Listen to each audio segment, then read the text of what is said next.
Greetings, everybody. We, we, we have a very important incoming transmission mission. I'm just getting connected there. Ah, good evening, everybody. Good to see you all. Uh, okay, cadets, order there, and welcome to the fleet. Indeed, cosmic briefing is in session. Take your seat as four galactic travelers come to meet. And so, with your fingers and data pads poised, welcome to your leaders, Jesse, Oz, and Ostradamus Toys. But in the expanse of the cosmos, there's heaps to explore. And so, joining them where no man has gone before, there is also Brick Something and Eldor. It's a tale. Yes, come all ye factions from far away regions, as we discover the worlds of mythic legions. It's a tale where planets and stars unfold, a system divided around a fiery sun named Zol. So voyage with us as we learn of Karzanians, Skrillex, Suvans, Reseries, and Tetraderm. And yes, scavengers, traders, prisoners, and tyrants. There's so much to know, but be prepared if the red alert should groan. At the Four Horsemen, a journey awaits, one and all, where you can create characters, all aliens, both great and small, and build your species, be they minor or grand, just like gods, or when suns die and universes expand. But be warned, and do not miss this captain's log, because you don't want to cross paths with High Warden Slog. And here we are. What's going on, everybody? Glad to have you all here tonight. Eldor, incredible job, by the way.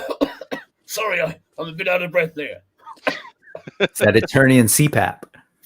Indeed. Guys, how are you doing tonight? How is everybody feeling? Well, yes, a bit darker than usual. I was gonna say I like the new wardrobe here, Eldor. You know, Sith Lord Eldor, and Brick. I'm digging going themed with the shirt here. It's a great fan shirt. Classic space, baby. Look at that. Look at that. Of the dark side. And me, I'm just wearing a shirt. You know, it's cool. I got a shirt. Does that glow, Jesse? I need to know. It does not. It was the Zolocon shirt that Len and Walter had at Zolocon 2 weeks ago. It is very bright green. It almost glows in the dark when you see it, but it does not actually glow, unfortunately. Awesome. Cool. You said bright green, so automatically I'm jealous because it's purple and bright green. Purple and bright green. Oh my gosh, it's like right up my color scheme alley. I love it. All right, guys. Well, should we go ahead and start saying hi to the chat and see who all showed up for class tonight? We're taking notes on who's not here. Look at this great crew we got going on here. Nice. I think so. You know, started off with Thanos Copter getting here nice and bright and early.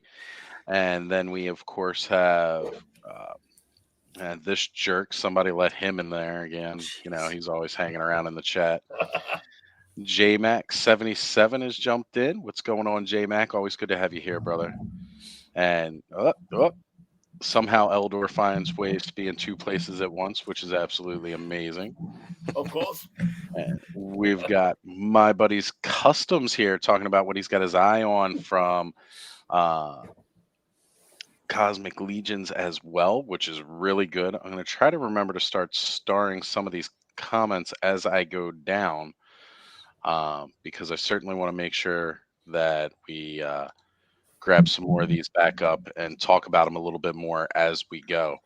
And new to the chat, Star. Hey guys, first time here. Well, Star, welcome to Thomas Toys Live. Welcome to Legions class.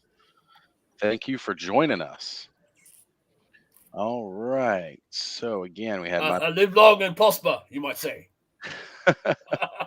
absolutely, yeah. Always with Star Trek. Star Wars, good as Star Trek. Big Sis is in the house. Hey, Carol, good to have you back. Hope you are feeling better. I know you have not been feeling Oh, well lately, so thank you for oh making yeah, it tonight. indeed. Feel Ray better soon. Black in the chat as well. Nolan has joined us this evening. Nolan? Let's go ahead here. Again, I'm trying to star some of these as I go through, so if there's a bit of a pause, that's just that. And Brick Something joining in the chat as well, and completely got with the failed countdown timer as we always go late. It got stuck, man. Number 9. Number 9. Well, it is daylight saving clock night. That's true. Is That's it? true. We lose an hour. Unfortunately. Yeah. Can anybody confirm this? I've heard that come fall, we're not going to fall back an hour. We're just going to spring forward. I don't know. Last I saw, it was not official, but it's something that's working on being passed. Look, we've got to. Sound like you're going to get a bit dizzy there on Earth, sir. These are Earth problems, guys. Let's get to space. Earth is boring. Yeah. Look, man. Look. All I'm saying is, if they're going to do something like that, we at least need to fall back an hour. I because agree. at this point, they've stolen an hour from me, and I want it back. So. Yes, sir. We've got to find those data tapes, indeed. And we have Vintage Mochu. Bobby has joined us this evening. Always glad to have you here, Bobby. Thank you for being here. Bobby. And the beautiful Dawn Roberts has also joined us this evening, jumping in and saying hello from so far away. Does VIX work in space? You know what? I'll have to figure it out later.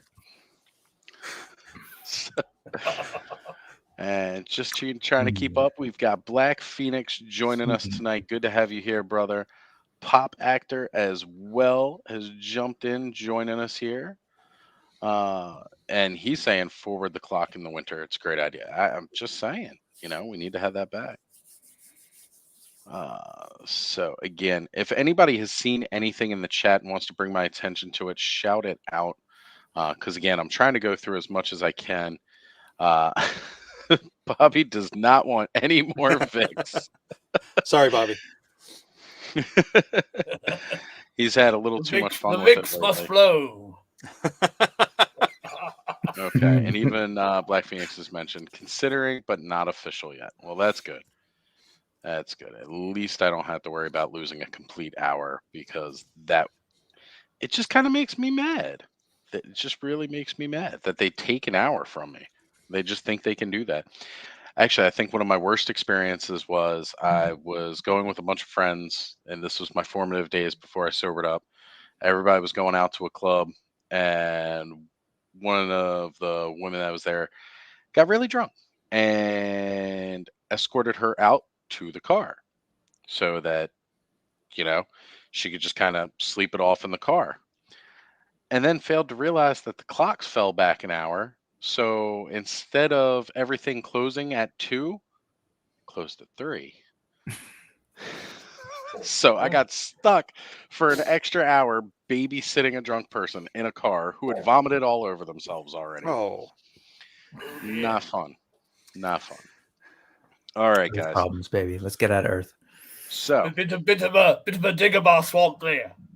Quite a bit swampy. All right. Mike Fee has jumped in and joined in saying, hey, guys, good to have you here, Mike. Thank you for joining us. What's up, Mike? All right. Well, first, before we do this, I know we kind of wanted to talk around. Anybody have any pickups this week? No, I don't think so. Eldor, I thought you had a little something. Yes, I do indeed. Love I have it. Mr. Boggles here. Look at this guy. So popular. Love How that much bar. fun are you having with that, Eldor? Not quite much fun yet. He's going to be a bit of a custom Hudson there from Gargoyles. It's not Okay. quite, sci-fi, but indeed. I'm digging it. I love those wings. Absolutely love those wings. Very nice. So, yes, Any quick impressions, Eldor, of it? What's your take? I know you've gotten a couple your hands on a couple figures now. How he does that is an go? interesting fellow. This one, his wings, you see, are a bit heavy. If you want to pose them out this way, of course they droopy down over time.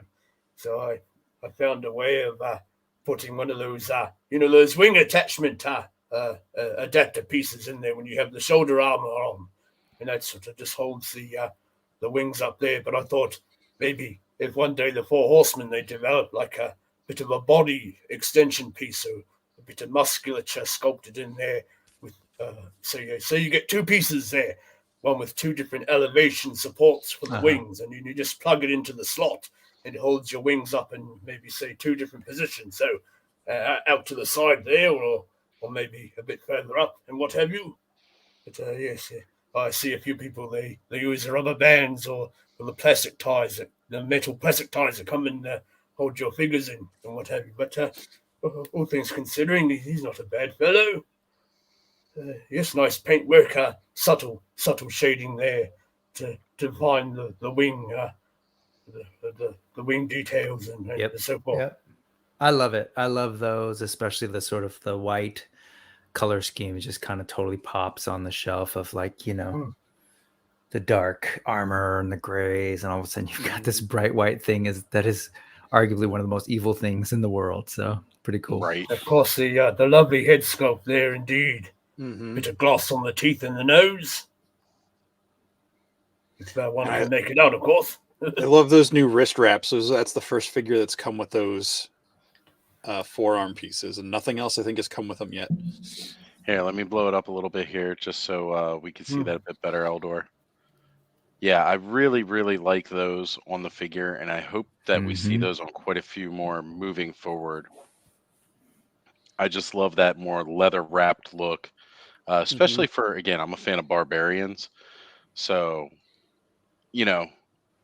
just having them more wrapped in leather than just straight up armor all the time. In my headcanon, that's how they look more. But I did note somewhere a bit concerned of as the pegs for the wings go in the back because of the weight of the wings. You see it because the plastic is rather soft. The holes tend to get a bit I don't know, out of skew sometimes.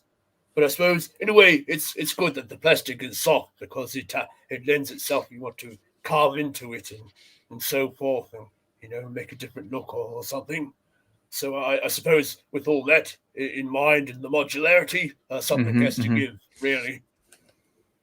Yeah, we should probably revisit that at a certain point, especially as we talk about Cosmic, because as we're getting new figures, again, separate line, we'll talk about in a little bit from Mythic, but completely interchangeable, like looking at things like ports and connection points. There's a lot of new things that are happening. So I think just for those of you who are, truly new and maybe have very limited understanding of how these figures work, this is sort of a standard set of ports. And we'll talk more as we kind of look through things either today or another day about all the new wonderful bits and pieces that are coming our way that can work. Indeed, because if you're just new coming into the line, of course, and you find these little adapter pieces, you have no idea what they are, really, just as I did until someone let me know on the Cabal group there as to what those pieces were for. A bit of extension to attach your wings to if you have the shoulder pauldrons on, because they plug into the wing holes and so forth. So, as far as pickups on my end, did you have anything more, Elder? No, other than the Varg. I just unboxed this thing on my channel, which is a sarcophagus made by Joe Amaro, who has crossed paths with the Four Horsemen, has worked with the Four Horsemen, Super 7, and other Jazzwares and other toy companies. This is something that he just did for Mumra. It's intended for Thundercats Mumra. It's magnet. It's a magnet there, and I've got my keeping true to today's class. Actually, because his eyes light up, do they? They do glow. Is that right? If I remember, yeah, he does. He glows. The eyes, I don't remember. I have to try that out. But anyway, there's that. And for those of you who are on the Mythic Legions tip, you probably know that the Retailer Wave is releasing a new version of this guy, and sort of the Retailer Appreciation Wave, which are going to be available on April 1st, right? Yeah. No, they're available to order now. Oh, they're available now. Till the end of the good. month. Till the end of the month. That's right. I'm mixing up some of my things to buy due dates. Still haven't put in my Savage Crucible order. But yes, there's a blue version of this guy, of Hagnon. So there's that. And then, what's that? With a new bio. With a new bio, which is fun for updating the lore. Updated bio, yeah. And the other thing is a New Adventures He-Man plug that Ozbrick, that's the combination of Oz and I, will be unboxing on Tuesday night. More about that later. I'll share a picture if we get a chance, because I'm proud of that picture. It's funny. I just tried to recreate it and realized I wasn't even on screen, so they'll just have to wait until later now to see it. I'll say, Star, I think it was Star, asked if that's the first time that neck piece had been used. I'm pretty sure that's the same neck piece from Belphegor, the Red Demon and the Aerthir Wave.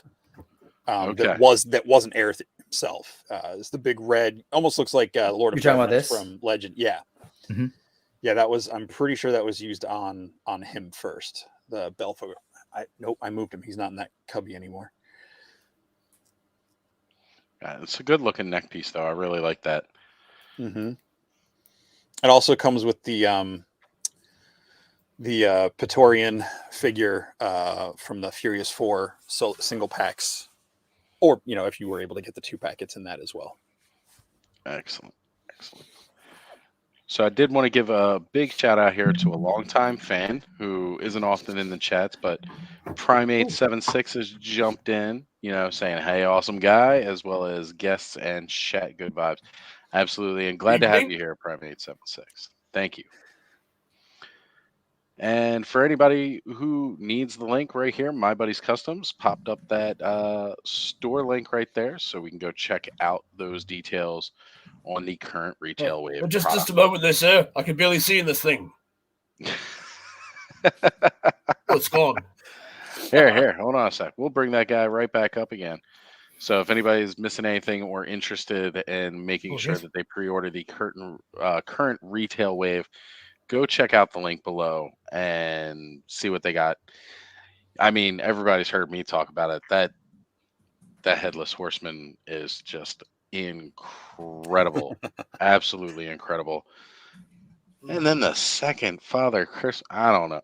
I'm just blown away here. It's a all-out winner for that wave. Absolutely. Mm-hmm. And it's cool that they're doing a thing for the retailers. Like they've done that with the Red Krampus. They've done a few things here and there, but just to give them 4 figures, one of which is a brand new figure, with exclusive parts that, as far as we know, that head's probably not going to get offered with anybody else unless they do a repaint heads pack thing or something down the road. Right. But isn't that, it's styled after one of the fans or one of the retailers themselves? That's what I've heard. I'm not sure who. Right. I think the way I believe the person who it is done for was wanted to remain anonymous. Yeah. But I've been telling people it's me, so no. I'm just it looks similar, Brick. I dig it. I dig it. Was the retailer wave available when we met last? Did we talk about it or not? I'm forgetting. We talked about it, but it was coming, I believe. I don't think it happened just yet. Okay. It went. I think they went live for order on the 1st, and they had been they teased them for a week or 2 before, so they might have just started showing them off when we talked last time. Yeah. For the sake of conversation, curious. I wanted to maybe go around. What are people thinking about getting anything? Or maybe already got maybe stuff. If you could, would you? Yeah. What? Yeah. Where are you at, Oz? With that retailer exclusive wave. Well, I went in on that. Because again, they don't. Retail exclusive, at least with Big Bad Toy Store, I've got months to make sure that I'm going to be good. But I had to get the Headless Horseman got me into this in the first place. Colors, yeah. And with the new colors being my absolute favorite color scheme in the world, with the purples and the greens, as if the original figure didn't scream Halloween enough. Yeah. The second one screams it more. So I had to go all in on that. Yeah. See, Second with Father Christmas. all these pre-orders dropping, for once you start down the dark path, forever will it dominate your destiny. It Consume has. you, it will. And Completely. just again with the Father Christmas, I talked about how my mom had collected Santa tree toppers and stuff like that. And them doing a new Father Christmas. Well, my mom had them in so many different colors. Uh-huh. So it's even more fitting that they would do a re-release of this Father Christmas, which again I bought with the intent of, first off, my dad being born on Christmas, so Father Christmas already correlates with me.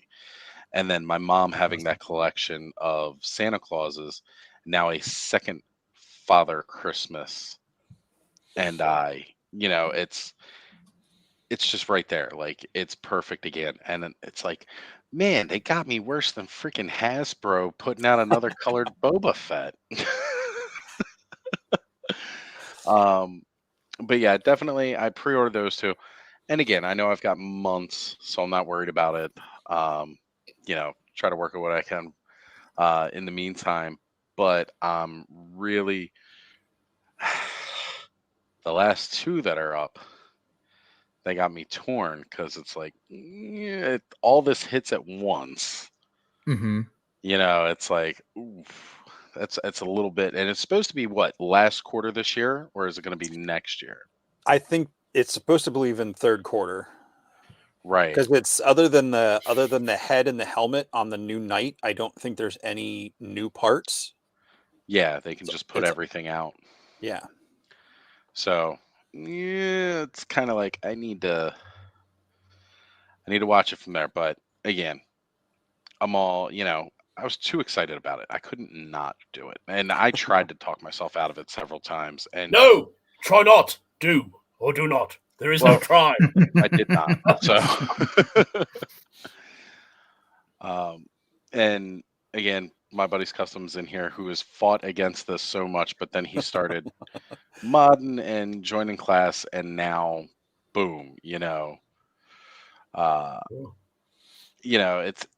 I love that people, are joining the class and it's helping them get into this a little bit. I'm sorry if it's a little enabling, but at the same point in time, truth is, like, if you're really watching this, you were already interested and probably going to do it anyway. This might not be the show for you to watch if you don't want to get into these. Just gonna say. Yeah. And the green flames is really what drew my attention to it in the first place, because I love the color green. It's my favorite color. And then it was like, after like noticing the more of the purple accents on the armor and the belts. Mm-hmm. And then Mm-hmm. Jesse, you pointed it out that the cape itself was orange. I thought it was still just red. And noticing that it's orange, it's like, okay, no, I'm done. And who brought it up in the last chat? Because they brought up the fact that I think it might have been Scott Baker, threw in the fact that it glows green too. It's got the glow in the dark green. The eyes, the hooves, and a little bit on the hair and tail. And a little bit on the hair. Yeah. You got me all in now because it's glow in the dark too. It's one of my favorite feature for a toy is glow in the dark. So there's no way I couldn't not get into this figure. And Mike Fee saying Knights Templar figure looks cool. He might have to pre-order it. And I noticed somebody in here had mentioned it. And again, we're going to go back up to some of the starred comments that I had earlier. J-Mac mentioning the fact that good news with All Stars 5 shipping out. Which again, yeah, another huge thing right now. So people who were looking at these homage figures, it's, again, All Stars 5 is really good. I was looking back at it and I was like, why didn't I get some of these? It's on me. And I think some of them are still up on Big Bad Toy Store. So, and usually with Big Bad, when this stuff comes in, the stock dwindles until they actually hit street date, and then they populate with more stock. So, right. I mean, between them and with Source Horseman's approved retailer web link, there's tons of stores besides Big Bad you can order through. That's right. They've got the entire link for all of their retailers Again, where you can purchase all of the current wave from. So if there's a store that works better for you other than Big Bad, that's just most commonly what I use. But there are quite a few other really amazing retailers on there that you can all show support for and purchase these amazing toys. And again, outside of even the Four Horsemen themselves. Yes, always good to have merchandising there. Do they have the flamethrowers? I understand the kids love it. kids love flamethrowers. Hey man, I used to be known to take a lighter and a can of Spaceballs and hairspray. flamethrower. Might be a bag of glass on there too. How about you, Elder? Curious, what are you thinking about, if anything, for those retailer exclusives? Appreciations, retailer appreciation. Right. Well, I'll have to say, indeed, I'll have to appreciate Sure. Cosmic Legions, because you see, with already into Masters of the Universe Origins and Masterverse, and now Mythic Legions, and one or two others there. Yes, one has to be mindful of the living force, as I say, Sure. of your wallet there. Your Republic credits, I think.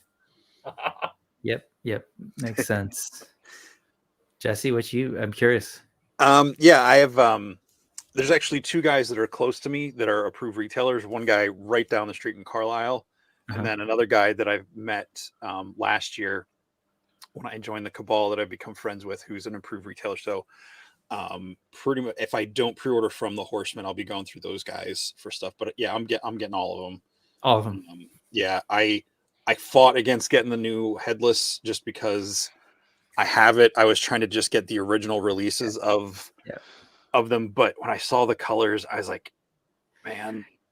And I'm just going to customize the original one and keep the new one as my display one.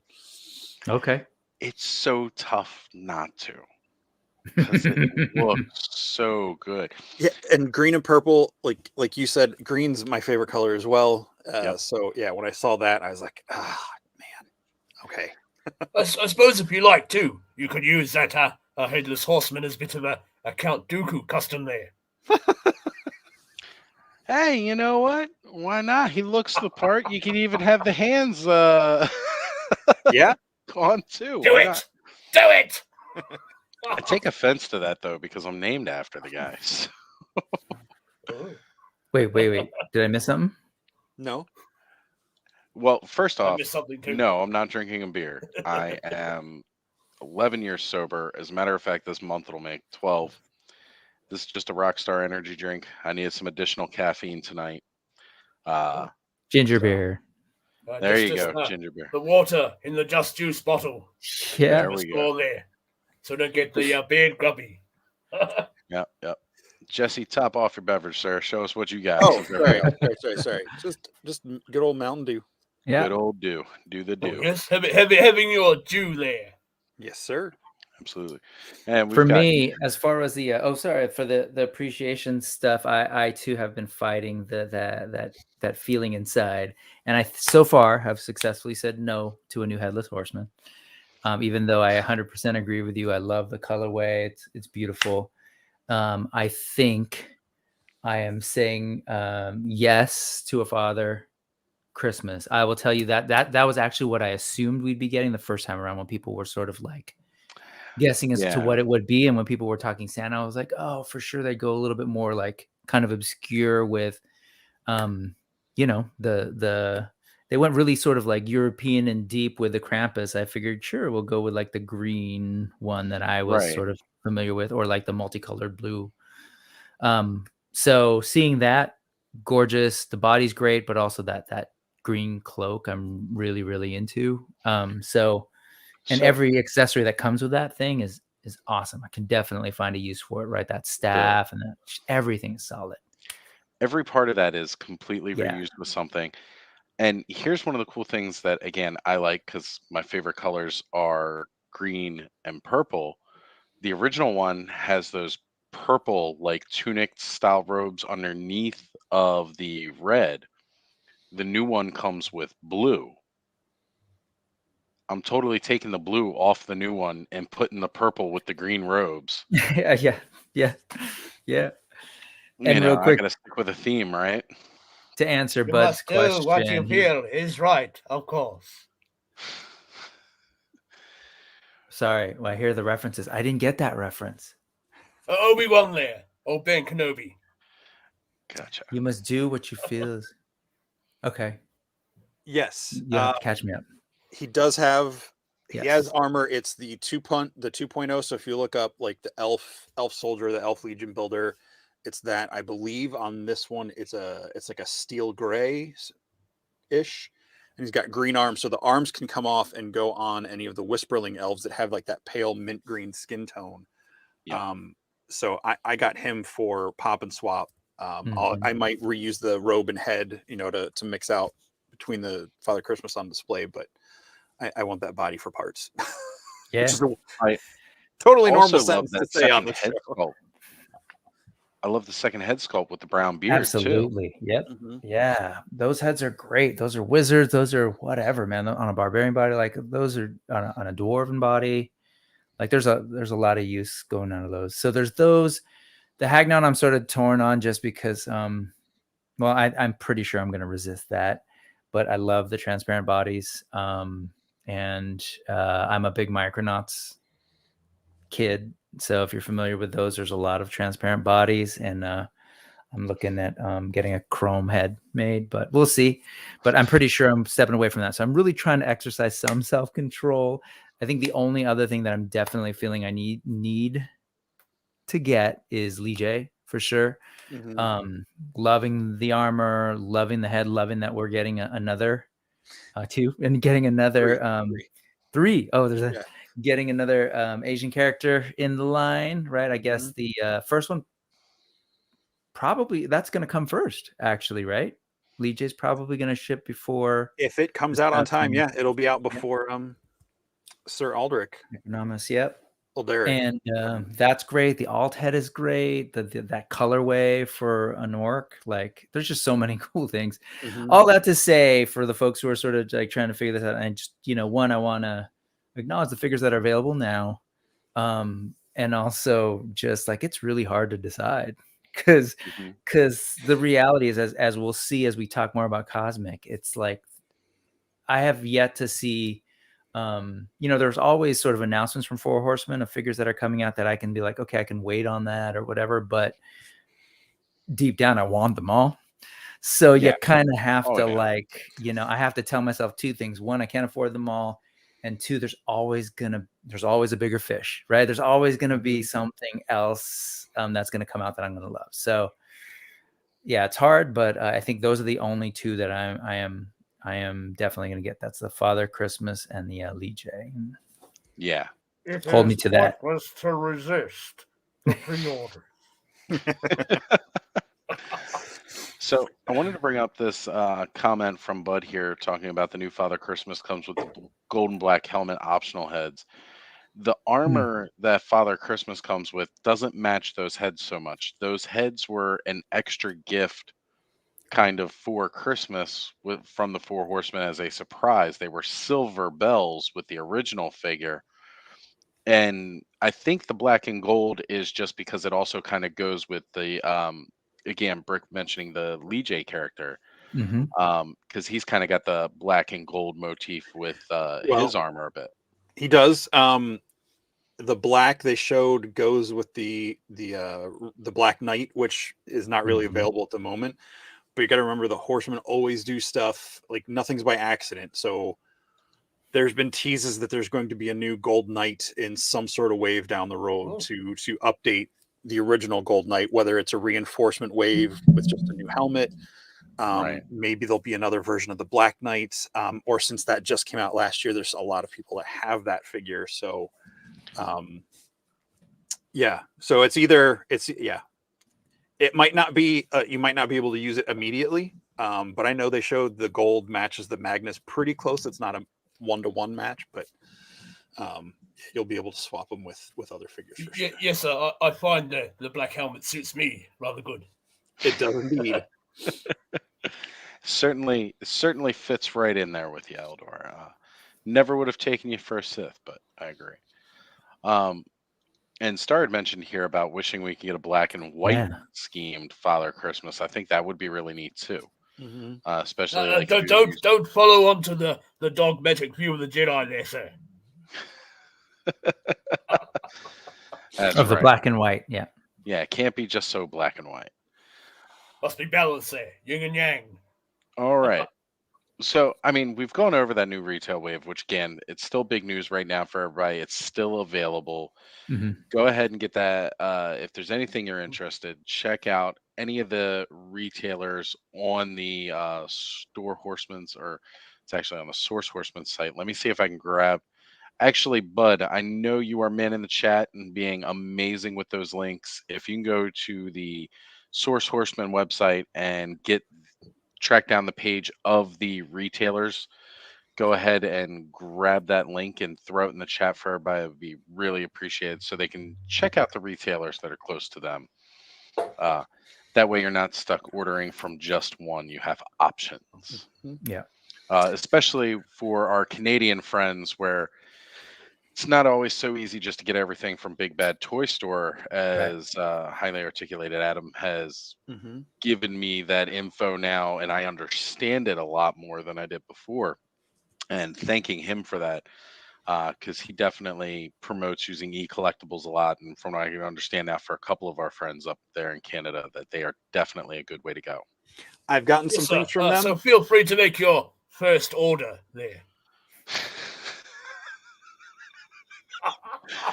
Losing subscribers Carry by on. the second again. I love it. Just hit over 200. Now I'm negative 60. No drums today because no one can hear rim shots in space. It's true. In space.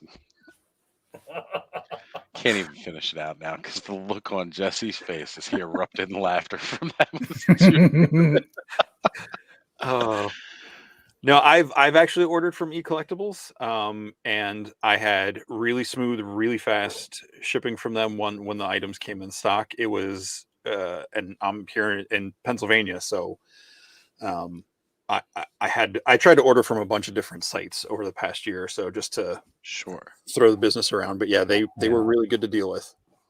Excellent.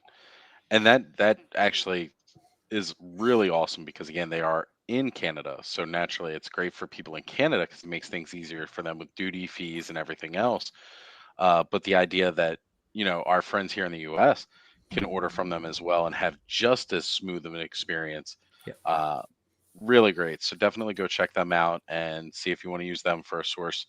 Because as Jesse said, spread the love around with these retailers. Yeah, There are so yeah. many good ones out there. And it's always nice to help these little guys. Again, not that Big Bad Toy Store or Entertainment Earth aren't, the huge retailers.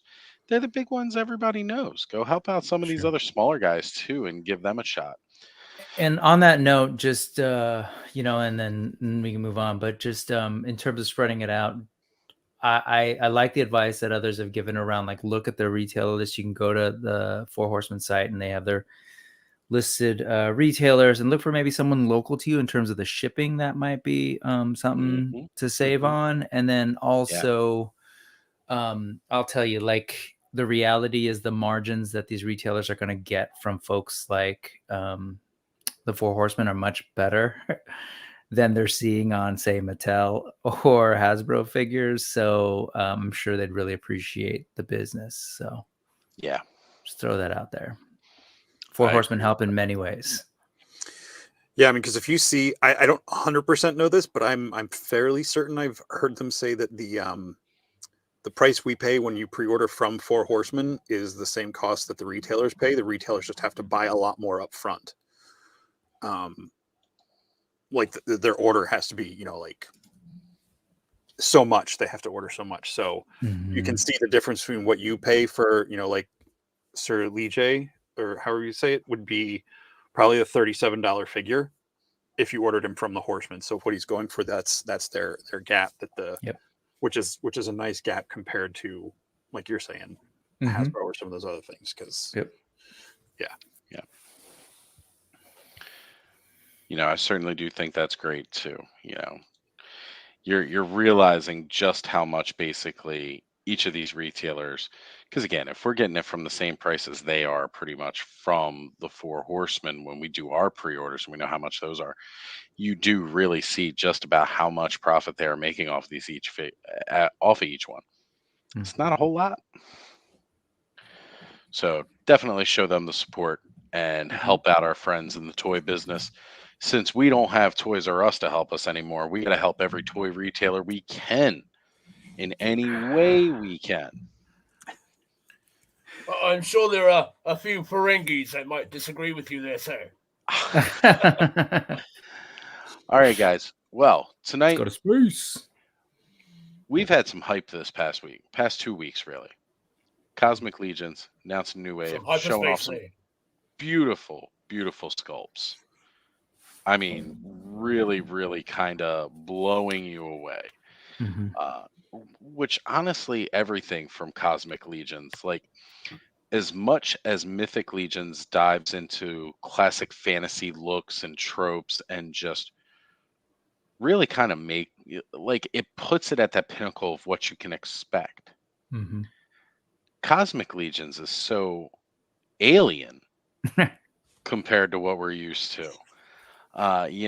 They've really found a way to make it Nuke it from orbit.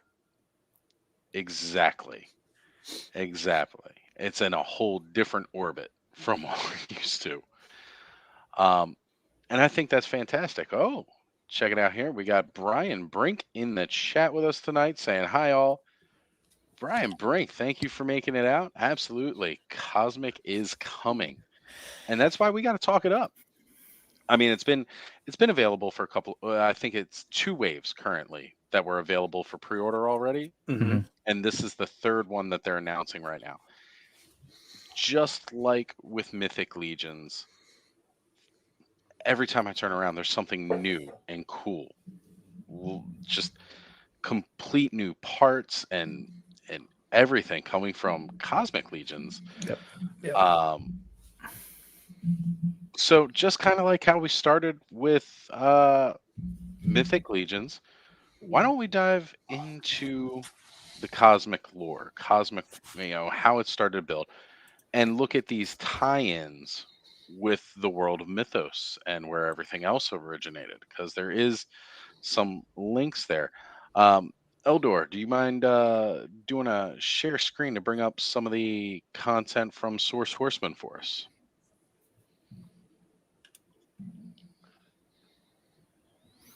And while he's doing that, yeah, folks have asked in the chat before, like as we were talking Getting through all the systems ready, sir. Thank you very much. As we were looking through the lore and stuff, folks have wondered, like, where's this info? Where do we get this? If you haven't yet, definitely check out the Four Horsemen site as he's about to bring it up. There's just it's really organized. It's clear. Not only can you get sort of like the lore and the figures that are available and checklists of all figures, but there's also sort of a lot of cool blog posts that give you the background a little bit of like the behind the scenes of how the lines came up. And so especially for this one, it's kind of fun understanding a little bit of the backstory to Cosmic. And even on that site, you'll see like alternate logo designs, which for me is like super geeky fun stuff to kind of see them iterate on ideas. So love their website, and it's free. Is that no pre-order involved? Yep. See, and here it is, as you see. And again, I love the fact, the time and the detail that they put into making it a little spacey. Just to give it that, again, that step aside from what we've seen with Mythic Legions here, using a whole different font, color scheme, and really, really just making it amazing. So just to point out here, we got Star jumping in saying the lore is awesome. Jeremy really has done a wonderful job with these narratives. Yep. Yeah, Star, I know you're such a huge fan of this stuff. I don't know what we should probably have you teaching this class, because I know how excited you are for this class or line. Star, if you're interested and you want to talk about it and you're brave enough, reach out to me on either my IG. If you see me on Facebook, I'm in the Cabal. Send me a message. I will get that here and I will shoot you the link to the StreamYard and come in and be a guest tonight. Yeah, Oh, they're what? in. They're in. They're in. Yes, sir. Be a brave star there, sir. Yep. Thank you, Bud. Bud's already posted my link in here. Just shoot me a message on any of my socials. I will send you the link and you can jump in and But no, probably no. school. Careful there. Shoot to stun. Switch on to stun.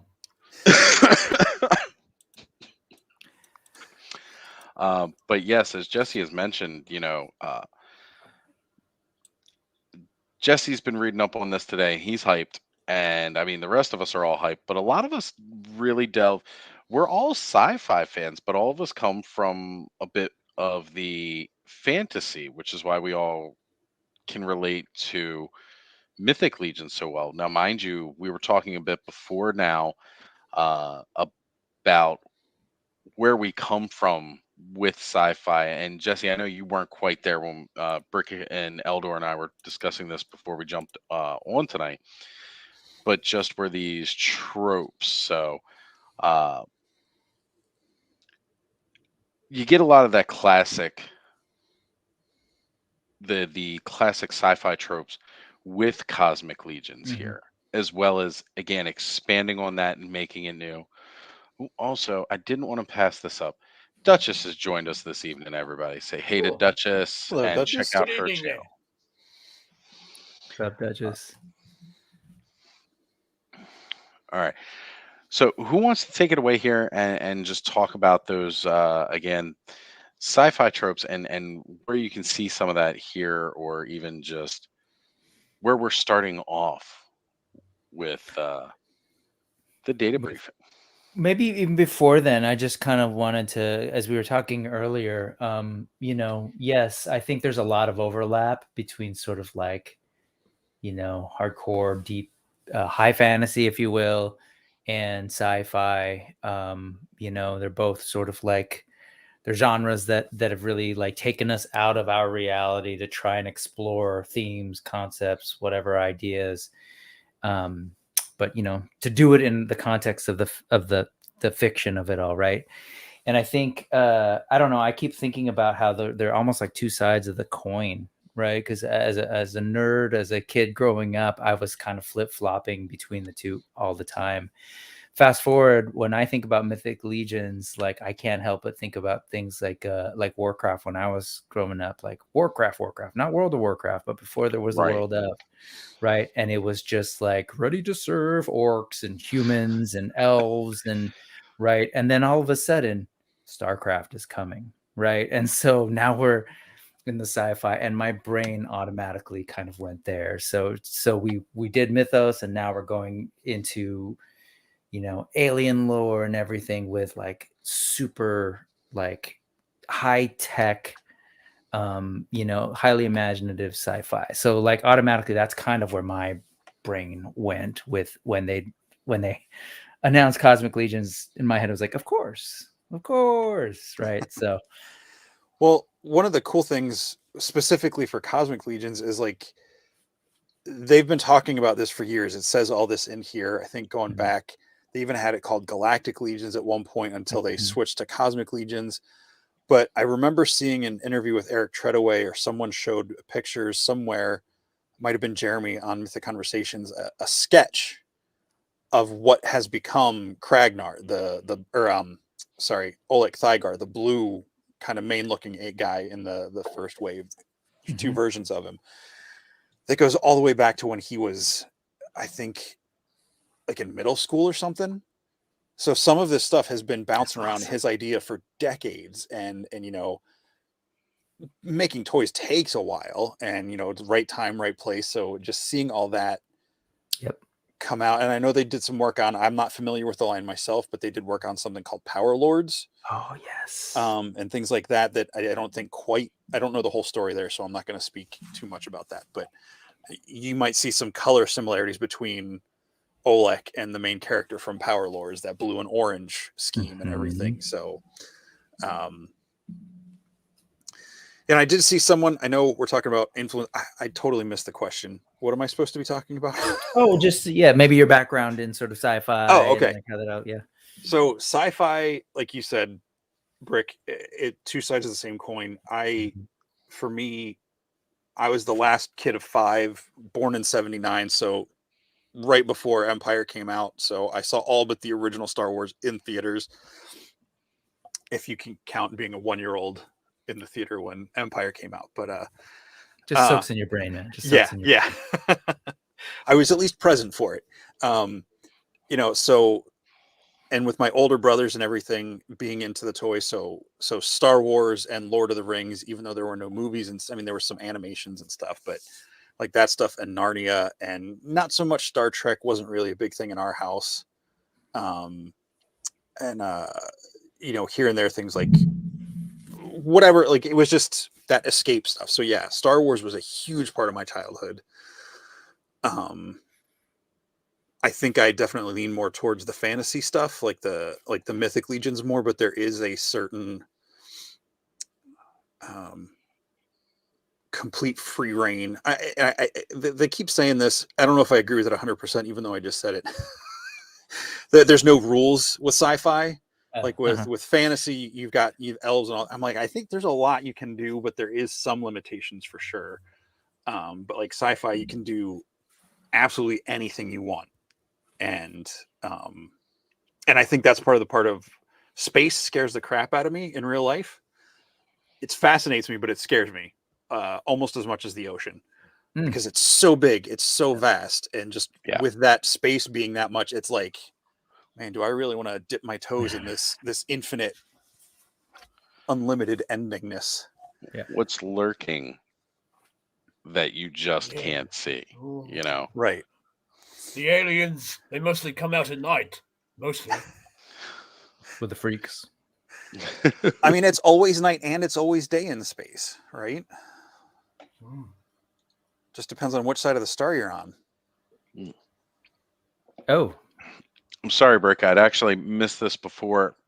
Oh, the screen cuts off a little bit down there at the bottom, but talking about Power Lords. Right. Sorry. Yeah, I had it up there. I wasn't in, but cool. While we're there, sorry, we'll come back, Jess.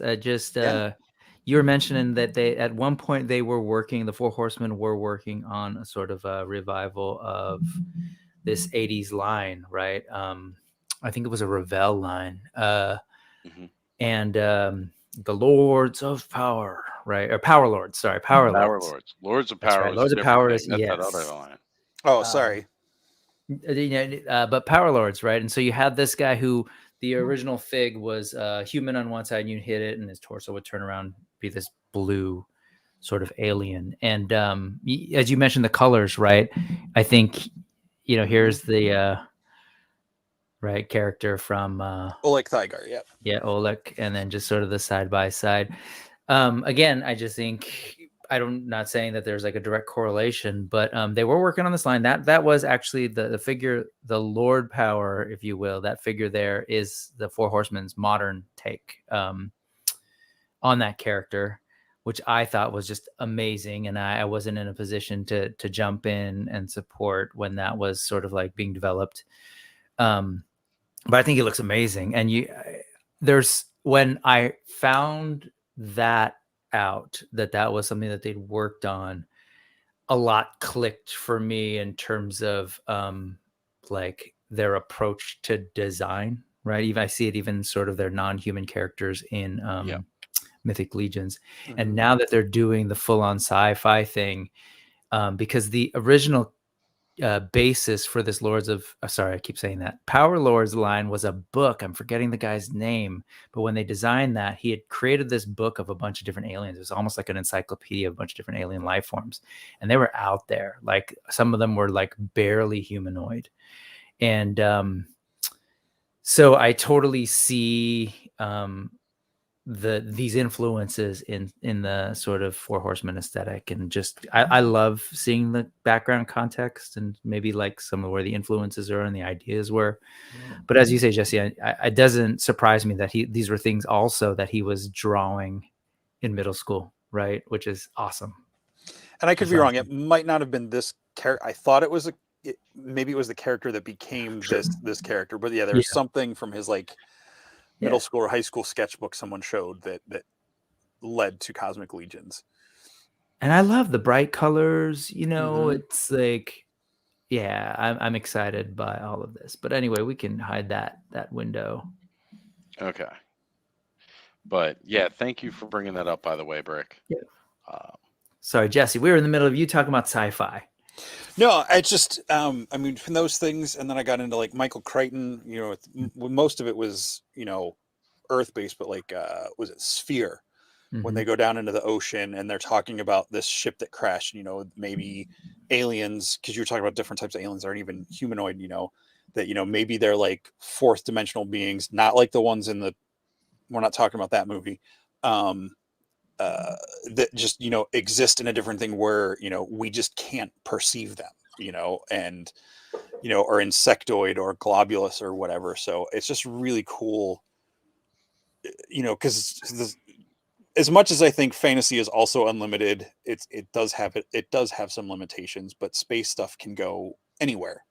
You know, you can, you know, it's our life, Jim, but not as we know it. Yes. So yeah, there's just so much room to play with this stuff. It's just so vast. You know, you can have your really clean Star Trek aesthetic. You know, the Union, and is that what it's called? Federation. The Federation, I believe you say, or the Federation. Starfleet. Yeah, or like the Orville. I love the Orville. I think that's a great show. It certainly is awesome. You know, just that clean, unified, you know, really sleek, we've gotten our stuff together kind of thing. And then there's the really lived in universe like Star Wars or, you know, like Alien, and, you know, where it's, you know, this is a deep space movie about miners, space truckers. Like they're blue collar people flying mega billion-dollar spacecrafts just to haul or whatever for the company, you know, and then with, you know, with Four Horsemen, you know, there's going to be some really cool story and lore coming with it beyond beyond what we already know to expect from just sci-fi in general. Yep. So, curious, Elder, did you have like what were the things other than that helmet and some of the pizza cutter ships you got flying across the screen? What were the big influences for you, sci-fi wise? I was the only one really in my family into the old space opera. The only one spaced out there. But, yes, my parents had friends there, and they said, "Oh no, don't let them watch all that stuff. It'll give them ideas." And so I had to, be a bit sneaky there to watch all my Star Treks and Star Wars and Doctor Who. But as I got older, it was a little bit more accepted, of course, and I had them buy me Dino Riders and Masters of the Universe and so on. And then we had the Power Rangers before they cancelled it in New Zealand because some kids decided to jump out the windows there, tinning Power Rangers. And then, funnily enough, they released the old Masked Rider there shortly after. And the Mystic Knights there, or Tiernan and Og, kind of like a fantasy Power Rangers, if you will. And the Beetleborgs, so yes, they had all that on the telly after school and so forth. And yes, I was mostly into the Star Treks. Of course, we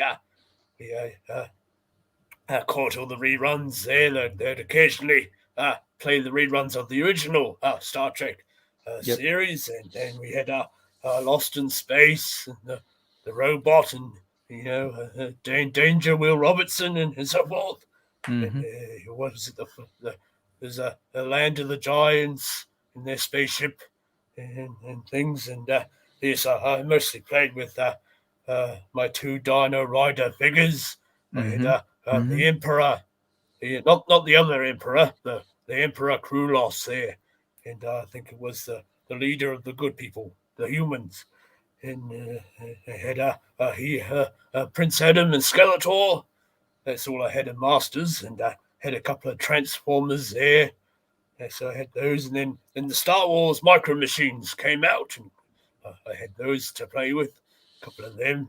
And, so it's mostly into the Star Wars. But then when I moved out of the village there into Castle Grayskull, as it were, I was able to collect a bit more of the Transformers and Ninja Turtles, all the 80s stuff and 90s things.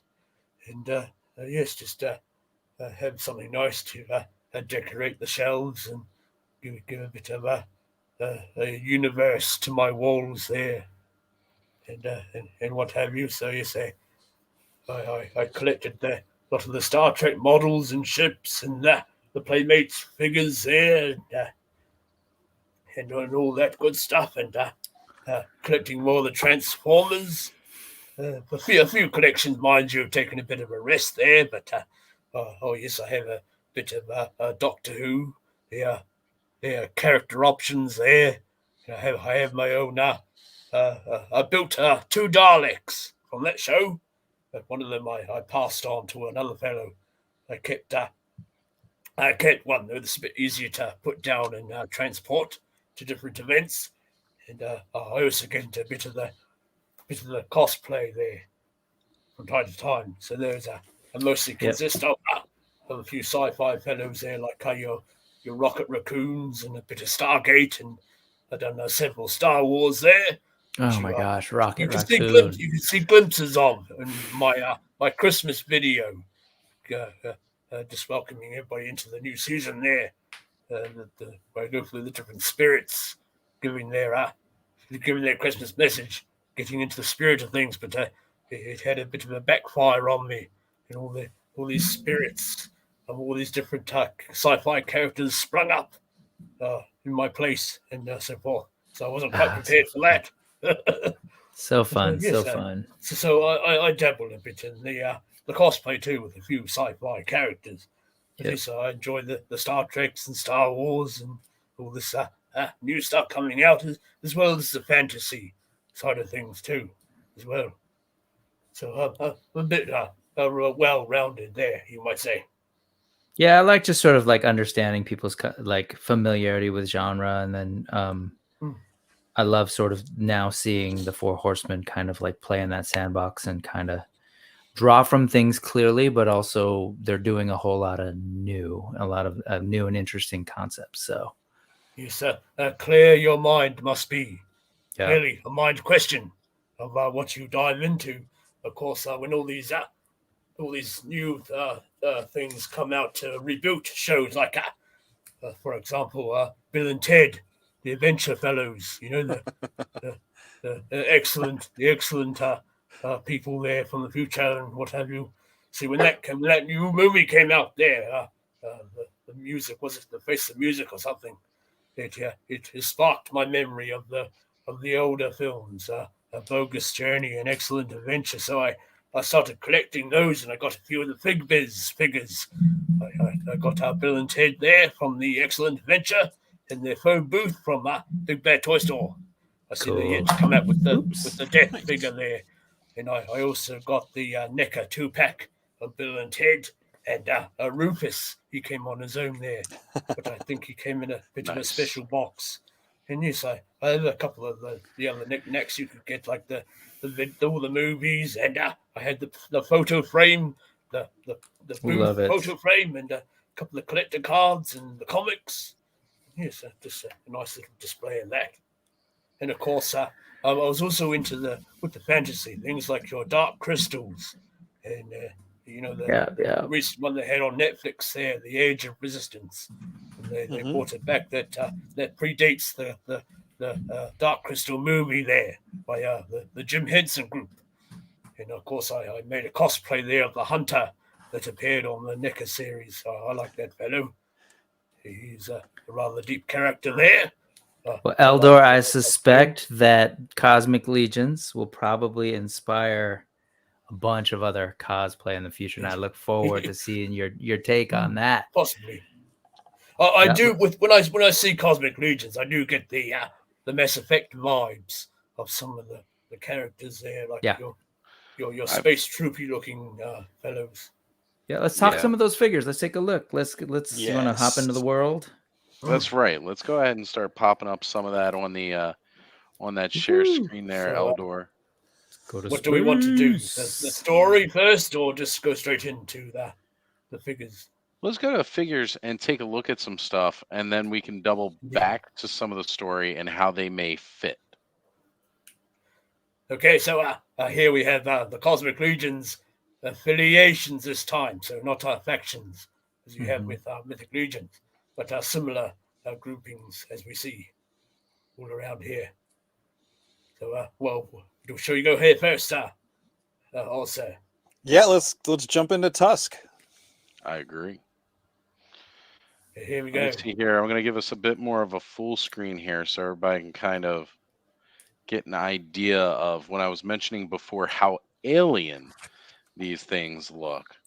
I mean, some of the designs are so much more bizarre than what we've seen. I mean, some look kind of more like your standard, but at the same point in time, it's a newer, fresher take on some of these. Mm-hmm. So see, with these fellows here, that's where I was getting the Mass Effect feeling from some of these fellows, and maybe a bit of Star Wars here. The Geonosians, a bit of an insectoid-looking race of aliens there. Yeah.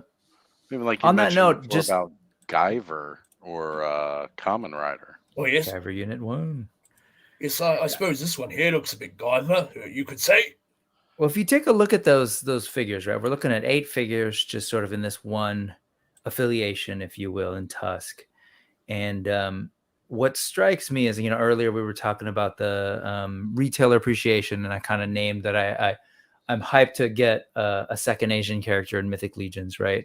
If we go back real quick, Eldor, what I really appreciate about this line is the straight up variety from the start. If you take a look at that, what strikes me is, number one, there are 0 human beings. And I absolutely love that. And it came up, I forget, I think it might have been in either a Mythic Customs or somewhere, or it might have, maybe it was George and Chris, I forget. But there was a question of like, we need more humans, I think was one of the commenters. And then someone from the Horsemen, again, I'm sorry, I forget who, but they said, you assume that there are humans. I believe I remember that comment myself. Mm-hmm. Yes. Yeah, and I'm taking a look at this, and as we'll see, there isn't a single Homo sapien up in this piece, and I love it, right? And so beyond that, if you take a look, you mentioned the bugs, you mentioned the more humanoid characters, and each of those characters, as maybe if we start looking through later, they have faces underneath some of those helmets. So maybe that'll be more apparent when we start looking at that. But I appreciate that, and I love that, because it really, truly is just launches us into this world, this truly alien, non-human world. And we just get to engage with like the full-on design. And this is tying back to what I was saying about that, the origins of Power Lords, right? Mm-hmm. That it started with a book that was all about non-human alien species. And I think that's, they decidedly went in that direction with this line. So hyped on that. Absolutely. So Tusk is the traders union of the 5 circles of Cosmerium, because Cosmerium is the system that centers around the star that Eldor mentioned, Zol, in the opening poem. So it's an alliance of private firms that expand and promote trade amongst the 5 rings. So this is essentially, to not dumb it down, but to simplify it for those folks who know Star Wars, this is kind of like the not the Trade Federation, but what was it called? Like your Scum and Villainy. The Separatists. It's the Separatists. It was all the different. Oh yes. There's the Traders Guild, the Banking Guild, all those different people that wanted to, part from. I mean, these guys aren't trying to part, but they're all the businesses to promote trade. All the syndicates there and so forth. Yeah, this is what we have so far, and one of the biggest things in their in the Tusk purview is running the maximum security prison, Volcatar, in the fifth ring.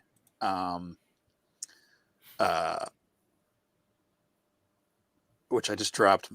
Is that Exos? I think is the fifth ring.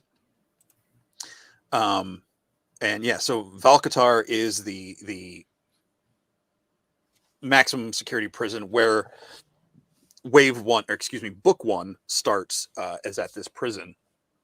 And High Warden Slog is the commander of this outpost. It's cool. He's like rigged to this suit because he was damaged years ago.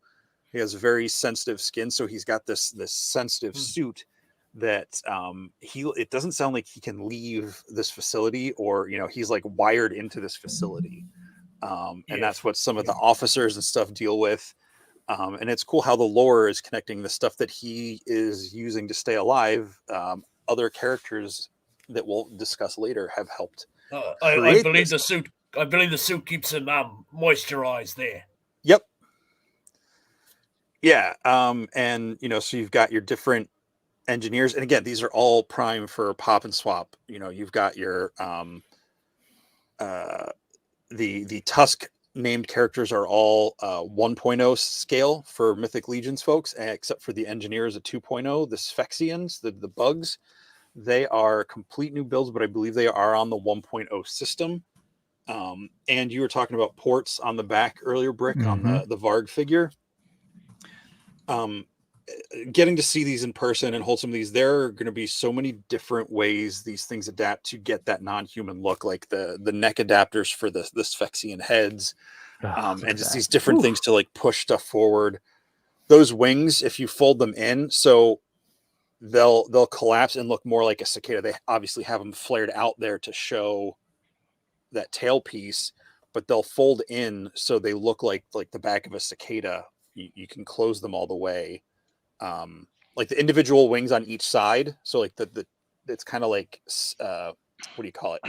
Staggered, top and bottom, but you'll be able to like fold them in together. Like, yeah, it's I got to hold one of them in hand at ZoloCon 2 weeks ago. There's ports all over these things, all these different adapters and things, and they look a lot more, you can see that, encased.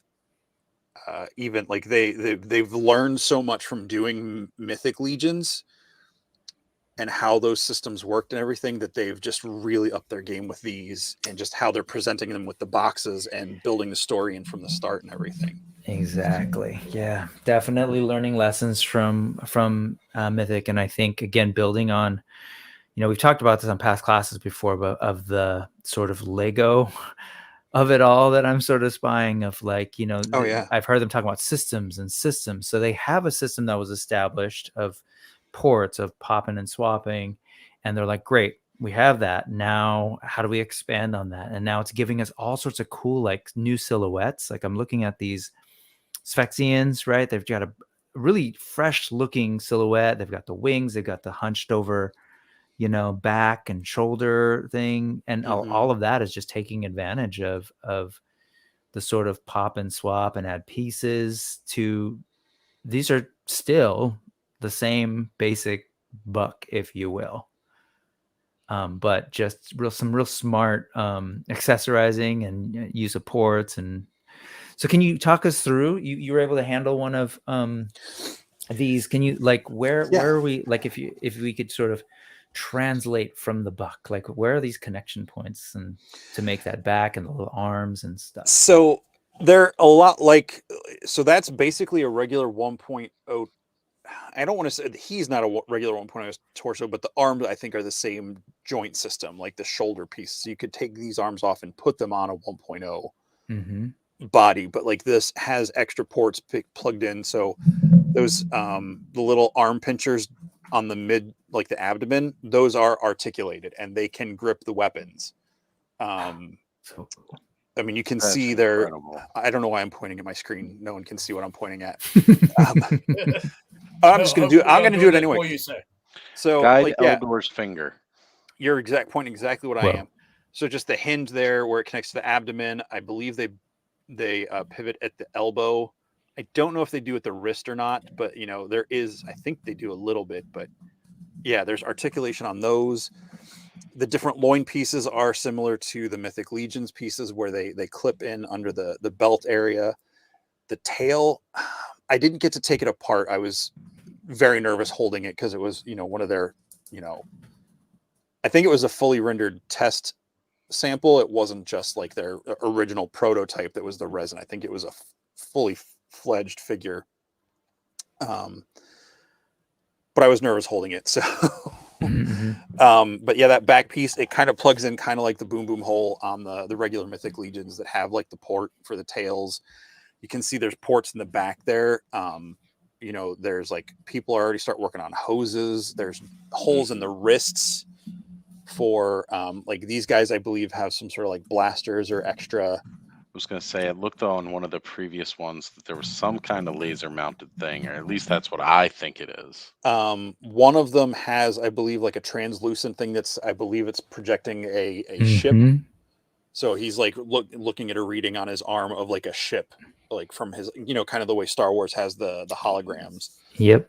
It's like being projected from his arm. And one of the new ones in the Outpost Zaxius wave, Kalian, she's got like a rocket launcher on her forearm. So intergalactic bounty hunter style. Yeah, so you can choose to use those or not.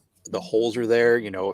Some people are working on making like hoses and things. Like third-party guys are already, with the test shots having come out, there's a lot of guys already messing around with stuff to start getting the stuff ready for when these hit.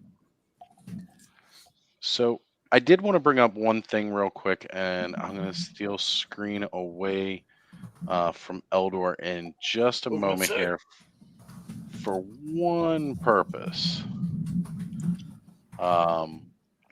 Somebody earlier had asked if they would do some kind of homage type figure, for Masters of the Universe in a way that, again, would make sense with Cosmic Legion. Somebody in the chat had brought up Zodak, but Bud brought this up, and since we started with the new adventure stuff, yeah.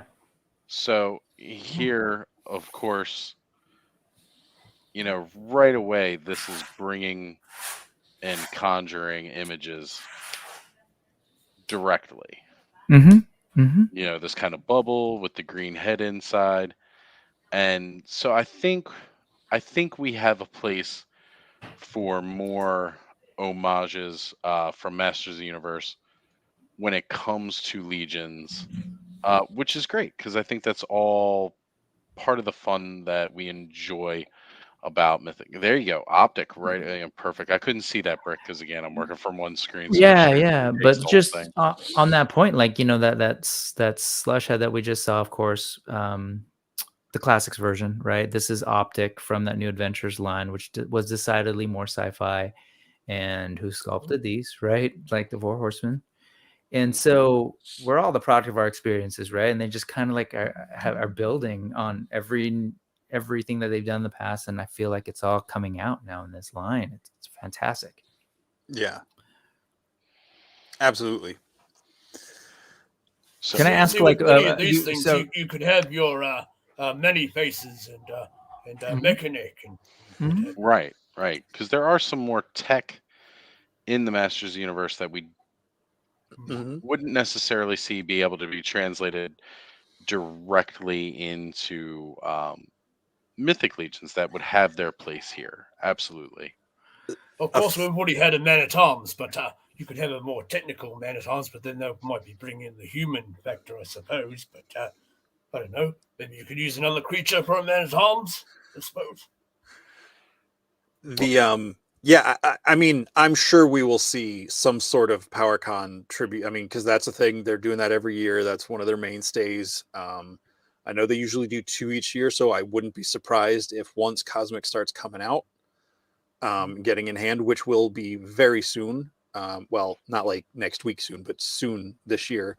I wouldn't be surprised if we see maybe a PowerCon, whether it's a PowerCon exclusive, like the new figure they've got that's just, it's not related to any line, you know, it's its own thing. Mhm. Or if they do their debuts, the tribute figures, with some of the Cosmics, I'm sure we will see that when they have the right parts to make a character. Mm-hmm. I can't believe you. I'm jealous. I want to know more about the handling of these things, and thank you for the I rundown of know. what you remember with these parts. But yeah, it was just, again, I'm I'm kind of thinking like, fangirling out here right yeah, now for this whole thing. Like, totally.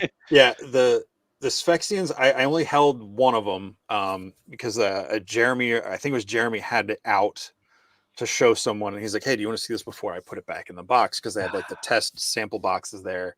And again, I tried not, I wanted to play with it, but you know, I can be clumsy, so I didn't want to break something that wasn't mine.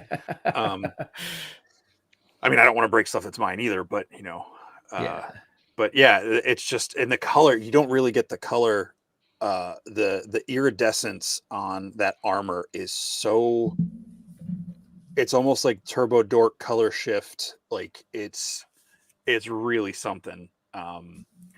And Slog, I didn't get to hold him, but everybody knows they're going to pick up a heavier figure, but everybody's hands dropped more when they picked him up because he's not like the trolls. He's not what do you call it, rotocast or whatever. He Yeah. is a solid. Solid.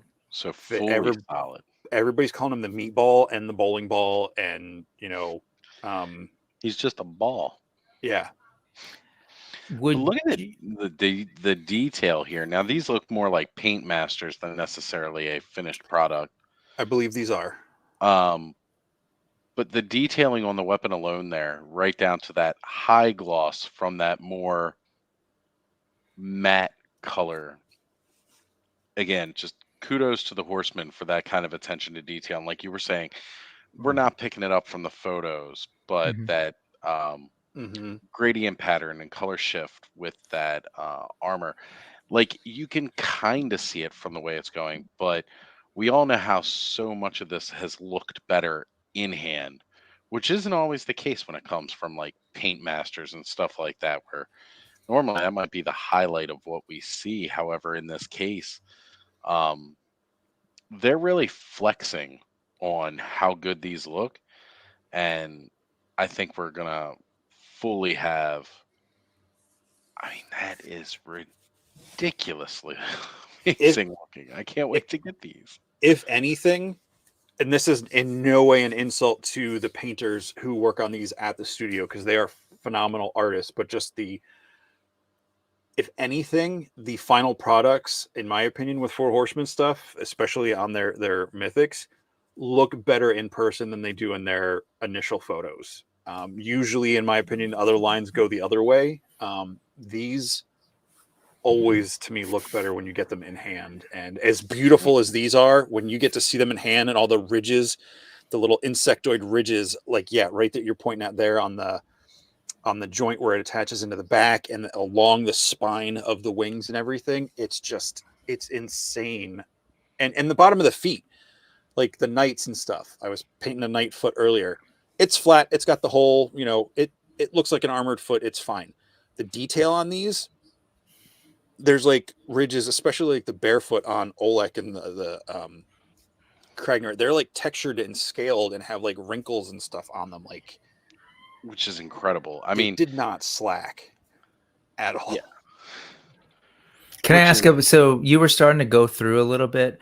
Would you mind zooming in there, Eldor, on the back? Could we start from there? Like, how are we getting this sort of hunched over thing? Is that just a piece of the So kind of armor that's going on the back? I believe that upper torso, it's kind of like the headpiece on the Equidron Okay. or something where it extends up. And I think it's got a Mhm. different neck peg that kind of hunches it out a little bit. So you Got get it. that. But I don't remember. Jeremy went over this on Mythic Conversations, I think, during the Okay. test shot. either I think the week after the test shot when he did the Cosmic Legion stuff.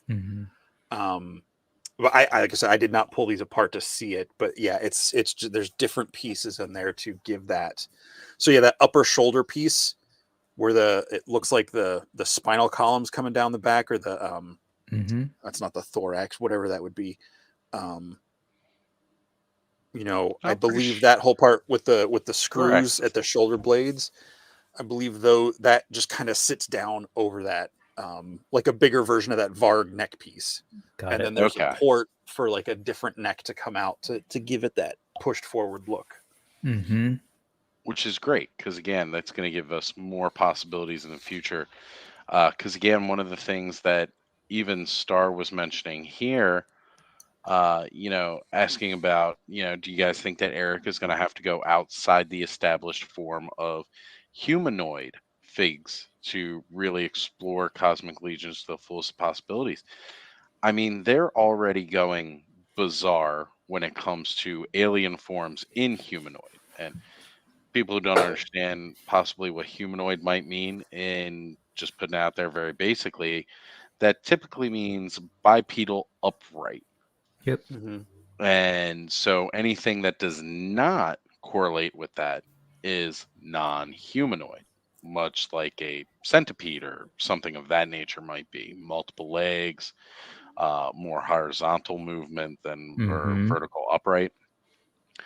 And I really think that that's going to give them a lot of opportunity here.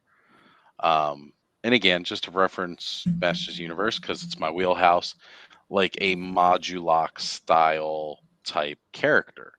Where if you want to get crazy in Alien, it doesn't get much more crazy than a Modulok figure, where you've got a whole system of adding additional pieces as torsos and such like that. And I could see that fitting right at home here, and especially with the already established system, as we were talking about with this, with additional hunched over back pieces and neck pieces.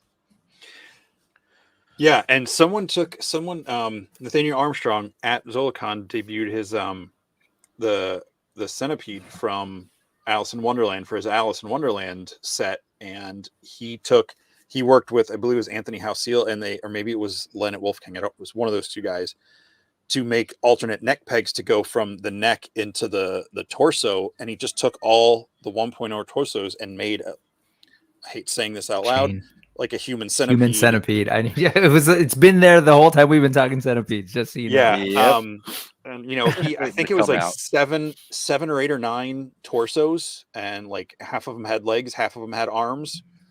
It's gorgeous. And if that's what a customizer did, I guarantee you, not that wasn't an original thought, but I guarantee you the stuff that these guys are thinking of, and they're already years ahead of us in their planning and what they're working on.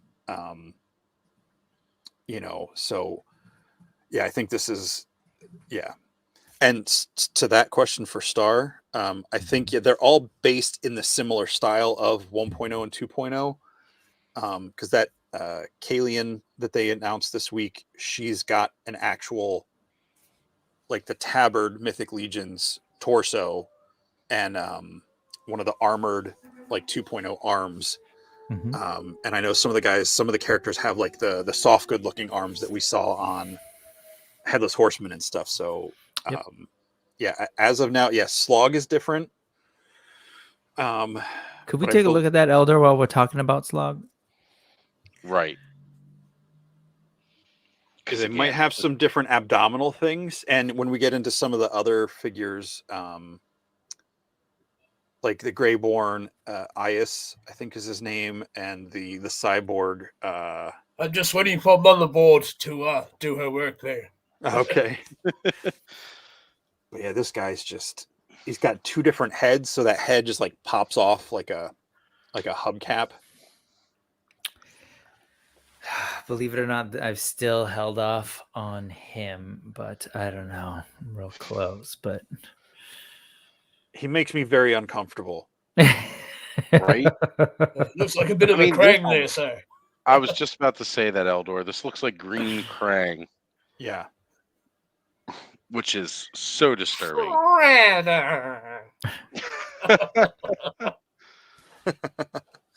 Yeah, it's gorgeous. It's gorgeous, man. That detailed eye, that scar. Yeah. So Star, if you look, you don't have to go to this. You keep looking at him, but yeah, there's 15 standard figures, 2 figures that are in the ogre and brute scale, and 1 large size figure, which is Slog. So they're all, as of now, all 17 of the 18 all fit into existing body scales. Yep.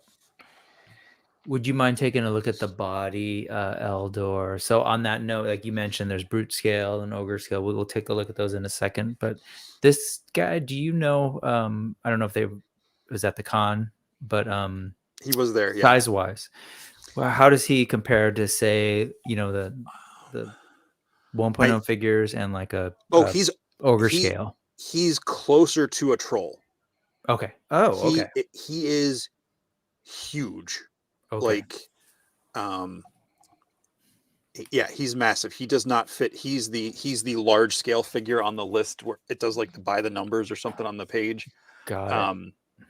Yeah, he is, for reference. He is a beast. Yeah, he is.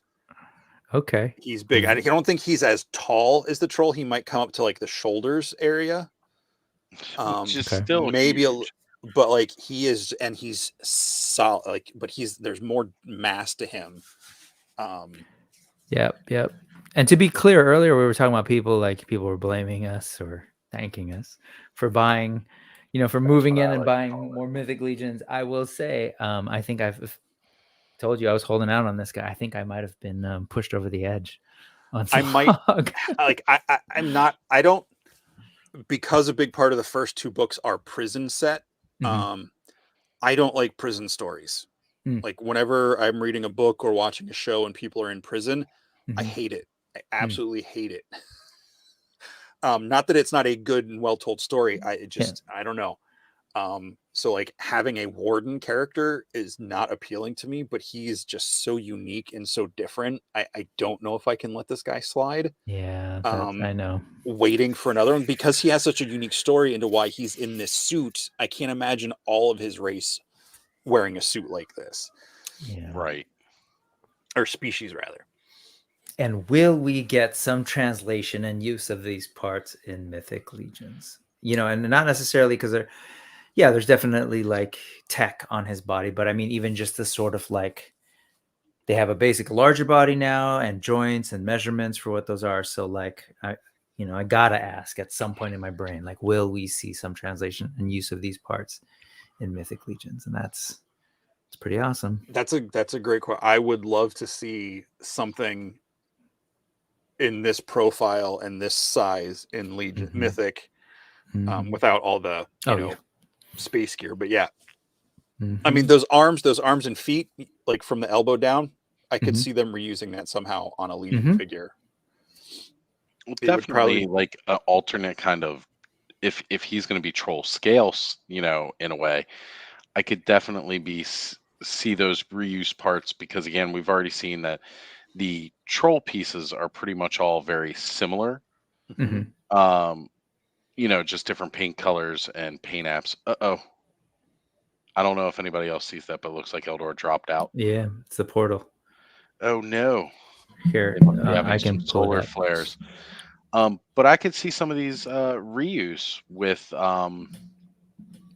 trolls and giving us variations on how we do trolls.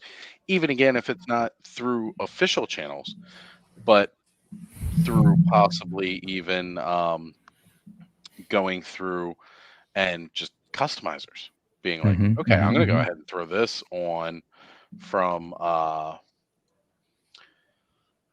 Sorry, sir, I'm not sure what happened. Must have been solar flares. I was thinking so. We're in a new nebula, so bound to lose some connectivity here. Indeed. So I did want to give a big shout out to Shiny Plastic People is joining the chat here on Ostradamus Toys Live. Thank you. Or wait a minute.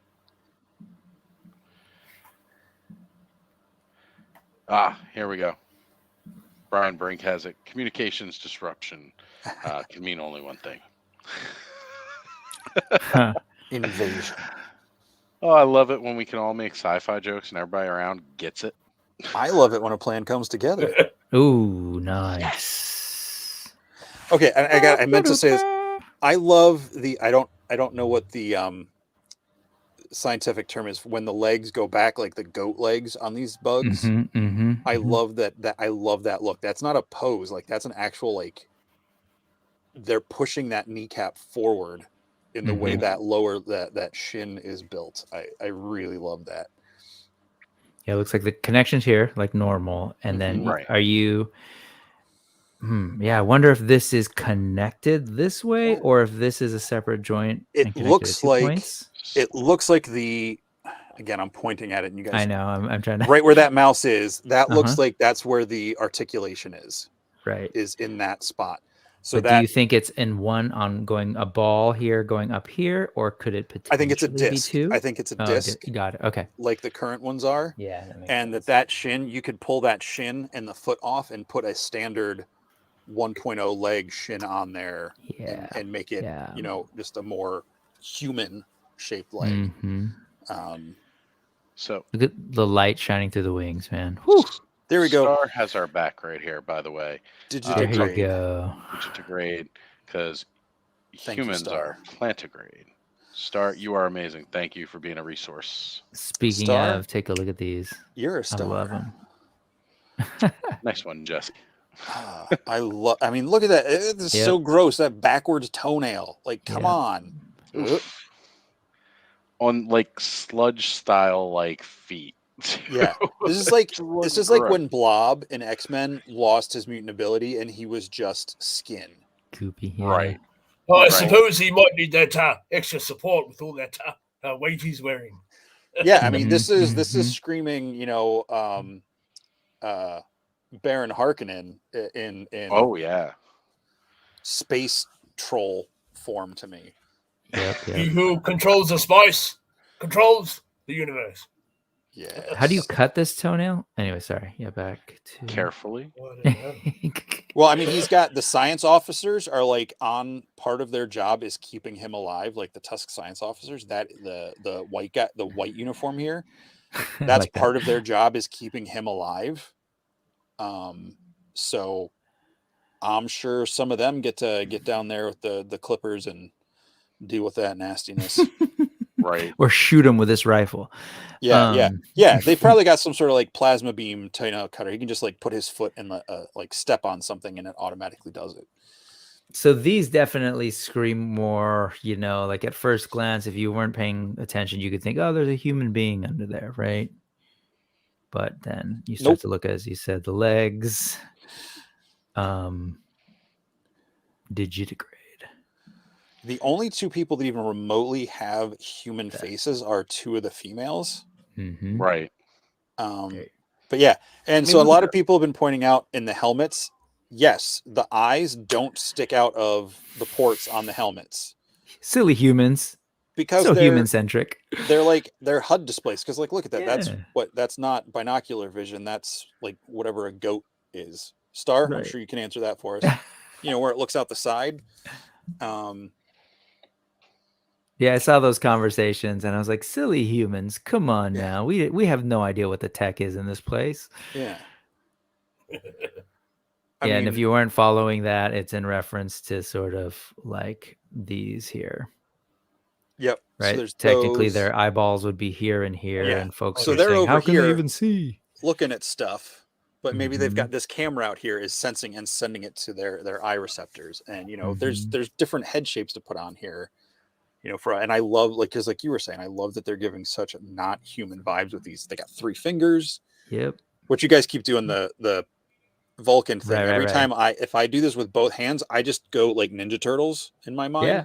Ninja Turtles, Nightcrawler. If you recall that old serial, Farscape, they had a lot of outrageous looking alien creatures in that show. So I'm getting a wee vibe from one of these aliens. Zoom in on that blue thing. So that is I don't know quite what the lore on all of this is, but the Cronins were something to do with like one of the like original races that the gods of this world created or something. And yeah, there's some speculation as to something going on with Oleg, the blue guy, because his two heads are different. There's a progression in his story between those two heads. Ooh, I haven't noticed that. Nice. Yeah, if you look at the one in the full spacesuit, which Mhm. I imagine is like how he starts off his story, and then there's the grave ring where he's like bare chest and everything. There's differences going on with the head. It's interesting. So earlier you were referencing the projection. So this would be like on one of these ports coming out of right there. Yep. Right. Yeah. And he'd sort of be looking at it like, talking to this projected head or looking at this projected head.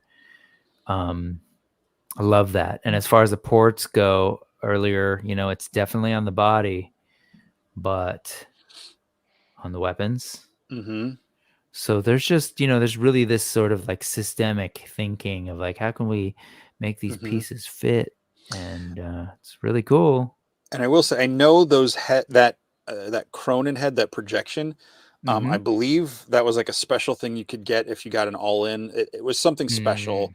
That's what that on at the top of the Cosmic Legions page. There's one in the sand that's like a skeletal, and I think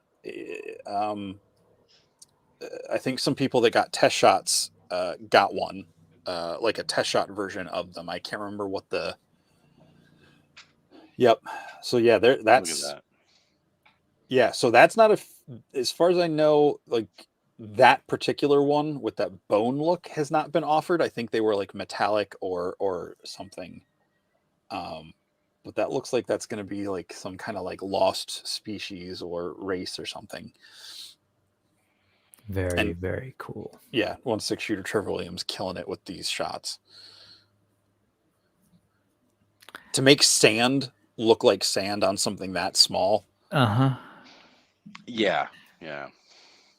And we're just kind of floating around here today. I don't know how much you all do. You want to spend more time here in the Tusks? You want to? Yes, I don't like sand. It gets everywhere.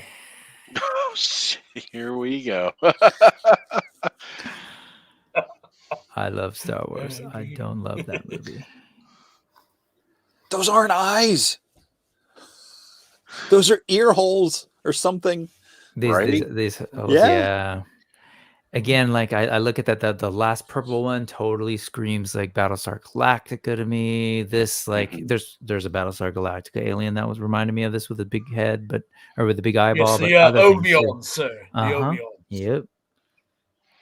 I love it. Yeah.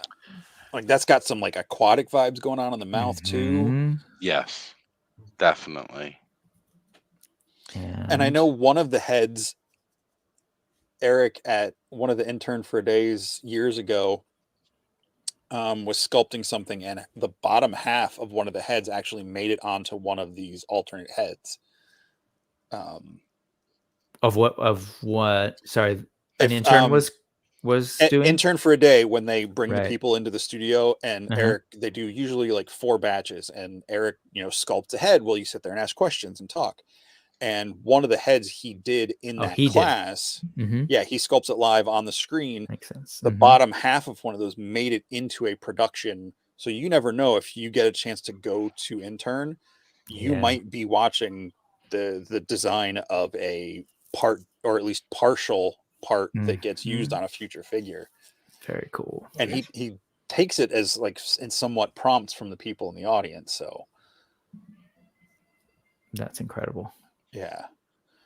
I think it's one of the gray. I think it's one of the gray, not the Greyborn classic looking alien one.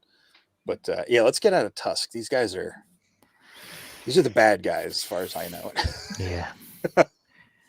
So there you are. There's a bunch of stuff. This is interesting. This reminds me of Apocalypse. Sorry, I get X-Men in the brain. Where do you want to go? Let's go to let's just go. Can we go up to the waves, the books? Oh, yep.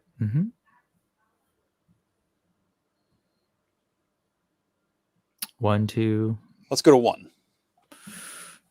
So if you haven't caught that yet, and you are totally newer in the language of specifically Cosmic Legions is their books, right? There's book 1, book 2, and that's the way we're doing it so far, at least in universe. Yeah, and the way this is going on now is not book.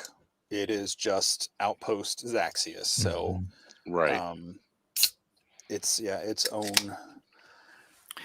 Sorry, thing. you mean the one that they're teasing right now? The one that's going on now is not considered a bit of a set and equivalent of the third release of stuff, right? Yeah, it would be the third wave. Got it. But it looks like they have a whereas Mythic it was just Mythic Legions, the Kickstart, and then it was 1.5 and then 2, and then they started naming them and stuff. So they definitely have a more, again, the whole order and releasing has a much more planned intent to the way they're building the story this time. So yeah, if you look at the far right Olek, the different heads, that was the Volcatar. So you look there, he's got like a gold, I don't know if that's scales or something, and then the little protrusions that come back his head are pointed down, and then you look at that other one, those eyes, that sensors or whatever, look like they've opened up, and those protrusions have like hooked more. They look more like that Cronin skull that has that curved piece coming off. Yeah. And it says that there might be something going on with him, whether he's transforming or metamorphosizing. Gives you that guy you nailed it. His control metal, I believe you say. Yes. Guyver Unit 1. I'm looking at these, as you're pointing out these, they almost look like horns, right? At the beginnings of these protrusions. I'm thinking like, Hellboy trimmed his horns, and if you let it go. So definitely it seems like these things are growing out of there. And as you said, what is this, like opened up to reveal that? Oh, wow, I never even noticed that. That's amazing. Yeah, so the first one I imagine is what he looks like, because his story talks about like he wakes up as he's getting dragged into the prison.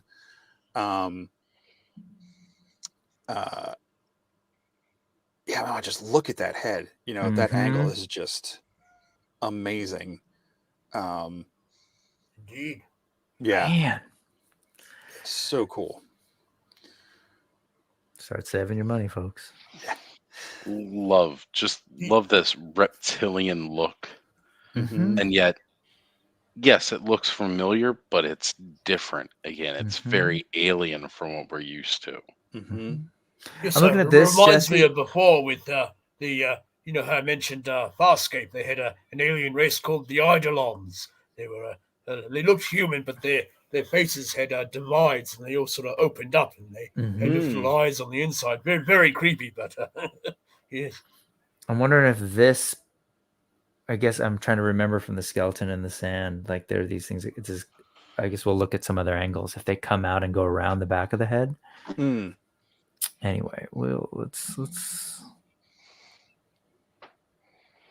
Yeah, and I hope folks, watching, I hope you're enjoying this too. We're looking, we're exploring, because really this is brand new. This is brand new to all of us. None of us have these in hand. Right. They're going to be dropping around July, likely. At least that's the target. Just to plug other people who've done great channels that I like. Just Inhale. Dorclair has been able to kind of look at some of the test shots for some of these figures, and that's probably like some of the closest we've been able to see to how these things are put together. And he kind of takes them through their paces, doesn't fully pop things off because he wants to be careful with them. But it's a great place to check all of these out if you're a little bit more curious of that conversation we started with how these things are built. Yeah, and there it looks like he's got some sort of text message for his arm attachment. The holographic display there. Yeah. You up? Sorry. Yeah. Like a drill or a new spacesuit. Who this? Yeah. Who this?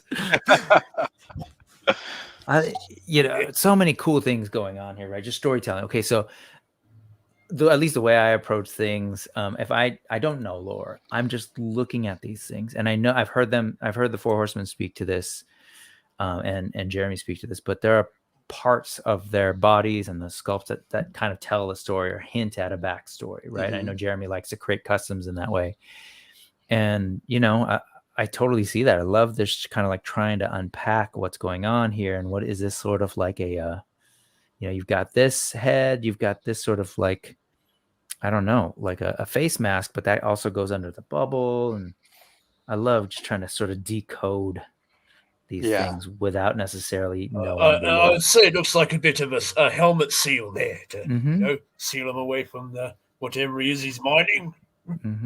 That's our substance there. Yeah, maybe on that note, do these go ahead. It's a tangent, but I'm curious. I haven't paid attention. Do these things have pronouns? Like, have they named sort of like? Are we identifying Oleg at all? You know, they works for all of them.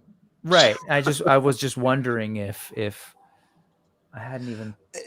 At least for him, notice if you look at some of the races, they had various, so they can be anything. I noticed before. Oleg is described as himself, at least in one of the lines there, and the various because the different heads, you know, the builder ones, it could be the unhelmeted one is probably the named race, and then various is whatever the other helmet shapes could be. Makes sense. But yeah, some of them are he and she. The Sphexians are more hive mind. I don't remember if they said that. So,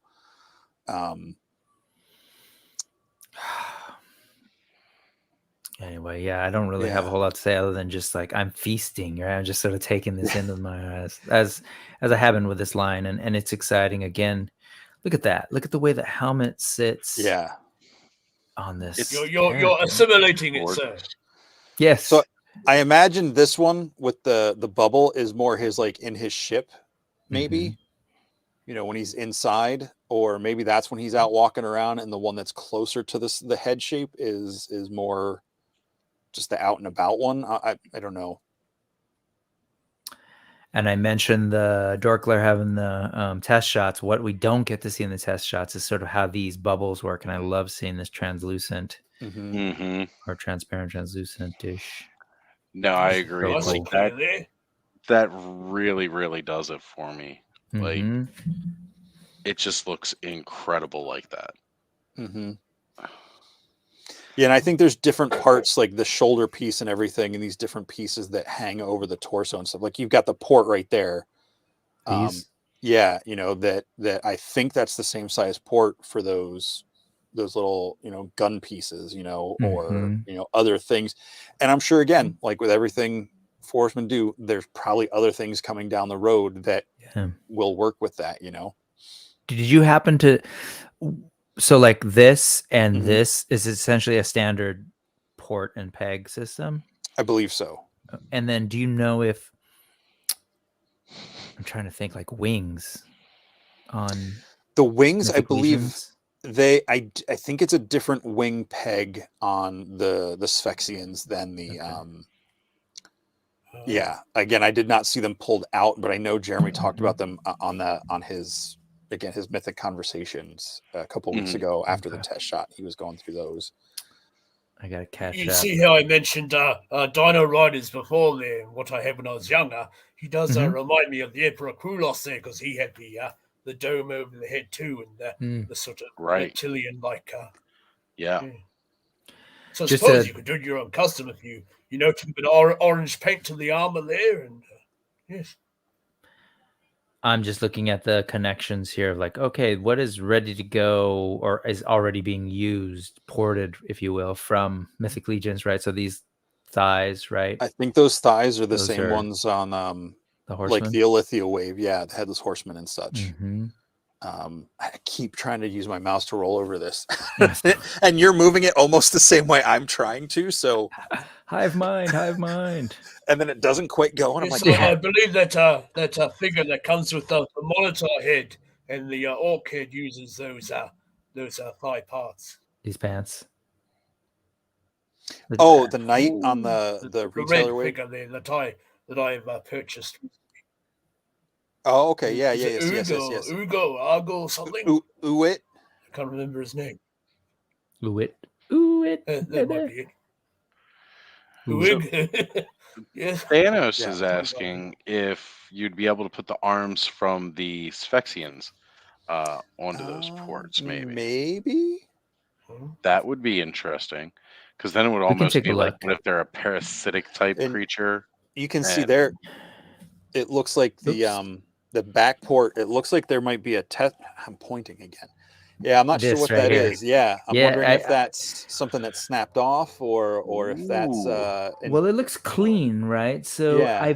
I Here, I let me believe, try to because blow I've that heard up a people little bit more. talking about these, saying that you can even connect like weapons to their back. So if you just had this clean peg on both ends, and then you can imagine taking the gun that has the hole, if you will, and connecting it there and attaching it to his back. Yeah. Which is Okay. really, really cool. Yeah. Which is very Lego.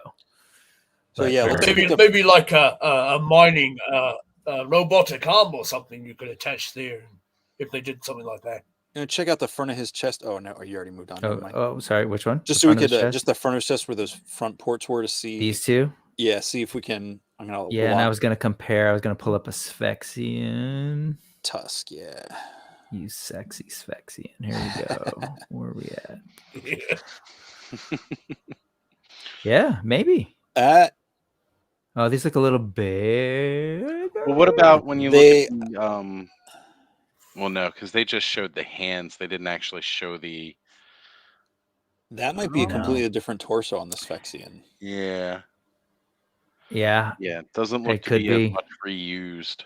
And these holes are definitely larger than that hole. So it might be. See if there's another angle. Yeah. We got angles. Oh just yeah, none look, that and you they've can got really the see. joint. Oh yeah, it's definitely bigger. It's more like the shoulder joint with without a what we'd consider a deltoid, more like almost like the peg size itself. Maybe. Unclear. I guess we're just gonna have to buy one to find out. We'll know in a couple months. I'm up for the challenge.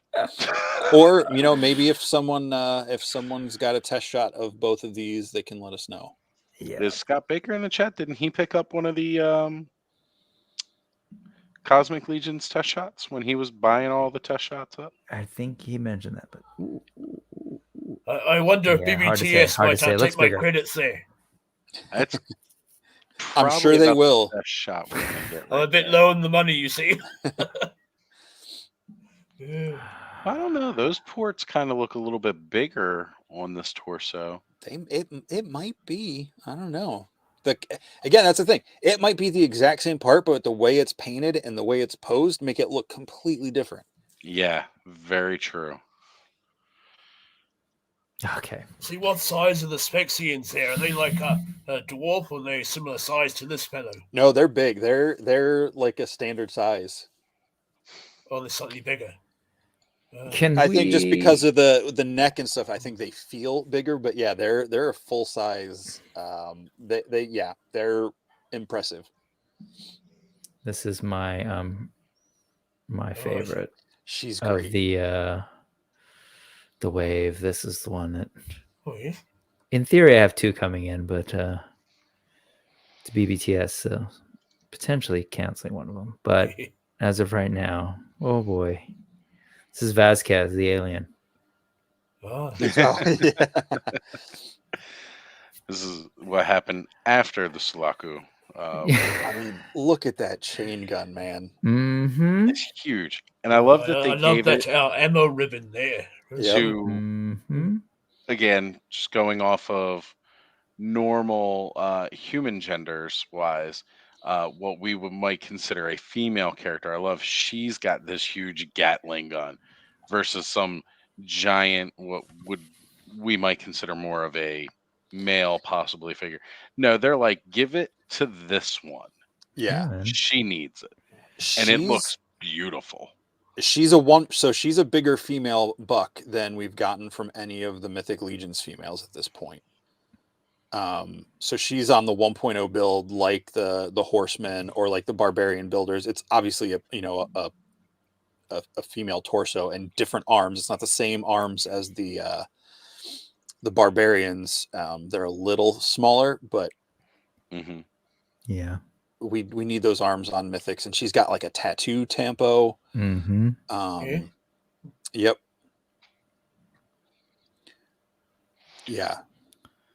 I suppose too. Some species can be stronger built than others. Take your Vulcans, for example. They have Yes. quite a lot more strength than your average Yeah. human there.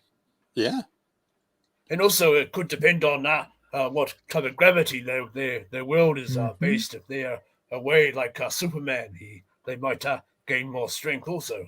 Sure. Yeah, why not? We don't know yet. And Yeah. that's one of the best things about this. It's Indeed. all new. And of course, dope hair. Yeah. I'm digging the hair too. Yeah. Very cool, man. I'll admit the female figures in this line, or the cosmic line, are the ones, other than the Sphexians, the ones I'm looking forward the most to. I think they're just all the designs on the female characters are really cool. Just looking at the calf detail, like so many cool things going on. Yeah. Again, proper backpacks, right? Had you seen anything about the connection points? Are we talking like the again? Because the only one I saw out of the box, I'm sure it's similar to those. I don't remember. I did not get to see her. I think they only had a test shot of her at the show. I did not see a finished one. I'm pretty sure they use her pronouns in her story. Yeah, I believe so too. Look at that. I love the colors on this. Yeah, and we're definitely getting a lot more color than we got, I feel like, in the first early Mythic Legions. Well, that's not totally true. There was some colorful there, but I don't know. For some reason, head to toe, blue armor, gray, even the weapon, it's like it's not a big metal thing. It's very cool. Yeah. You notice they've included rust on some figures, like the Slog figure back there. He had a rusting detail around his helmet seal there. See, and I think show me this so I can see what the underside is. his domed head. I think the final version, it's going to have a bit of a, not overall, but I think around the edges, it has a little bit of that frosting, like gaseous like moisture look to it. collected. Yeah. I don't think you see it in these. Yeah. I don't think we'll see it in these because I think about that. Yeah. It looks maybe computer generated over, maybe, I don't know. Unless it's just a prototype. My guess. Where was the weathering you were talking about, Eldor? Did you want so me to at the front, highlight? if you zoom in there, either the front or the side on, you can make out a bit of rust around his seal part of the base of the dome. Ah, yeah, look at that. Right there on that nodule. I pointed a little bit out there before me. Yeah. So especially around that middle bowl part. Yeah, I'm trying to remember. One of the was it Ziri, I think, was a scientist, and she, I think, discovered the the other one, the blue one. We didn't get to her yet. She discovered the chemical or the substance that's keeping him alive, which is probably why she's imprisoned there. And I'm gonna guess with Star. My guess for why these guys come with weapons is A, it would be really boring if they didn't. B, I think this is leading to a break. I think there is a jailbreak. I think that's what. If you read the 2 blog posts they did this past week about the pilot figure and Kalian, I just realized that it's alien with a K at the beginning. If I'm saying it right. Some of the stuff in there reads to me like there's a breakout. Something's happening at the prison. That's my guess. I also read there too that they were unsure. There are a bit shady dealings going on in the lower parts of where they're situated. A bit of a fight club or something that they have, so they may use weapons in that also. That's where the whole. That's why that second Olek is bare chested. It's the fight pit. The grave ring is the people that live around that bottom level. And it looks like a group. If you look at the affiliation, the grave ring characters, they it looks like they might be like forming together to do like a Guardians of the Galaxy style breakout. Is my guess. Okay, so did want to just point out, we're wondering at the connection pieces. At least for these, pauldrons pretty standard, and I'm looking at those, and yes. it would be such a weird missed opportunity if they, for whatever reason, changed the diameter of the pegs for these compared to the plugs, right? I feel like, but who knows? Maybe they are different, maybe they're not. But the other ports? Yeah, but who knows? Could be, but yeah. So these are pretty standard. These will just drop on like any of the other pauldrons on Mythic Legions, and I got to assume that this has got a rectangular I like the subtle piece. weathering there on the pauldrons, a bit of a paint wear there. Yeah, right? It's very subtle, but... And again, these are all 3D printed resin. These are like their, that's right. their initial things. So I'm sure if people send the test shots, and I think even from the test shots, some of the stuff will be a little different because they got those out so people could get some in hand. But they're in production on these now. So the gun, look at this thing. Just cool piece of tech. Love it. All right. Take a breath. Badass. Okay, so you mentioned Ziri, or Ziri, yeah. Name, common use, Ziri. Name, full, Zirian Spire. Race, Zuvanoid. Love it. This one, again, was one that I was just like, yeah, I kind of need that. The soft goods alone was just such a cool look. The paint apps on that face. Mm-hmm. Yes. The hood. Yep. Man, I've become such a soft goods junkie and snob in many ways. Like, it has to be good. And these have been so good. I'm right there with you, Brick, 100%. Yeah. I want this poncho dirtied up on a Mythic.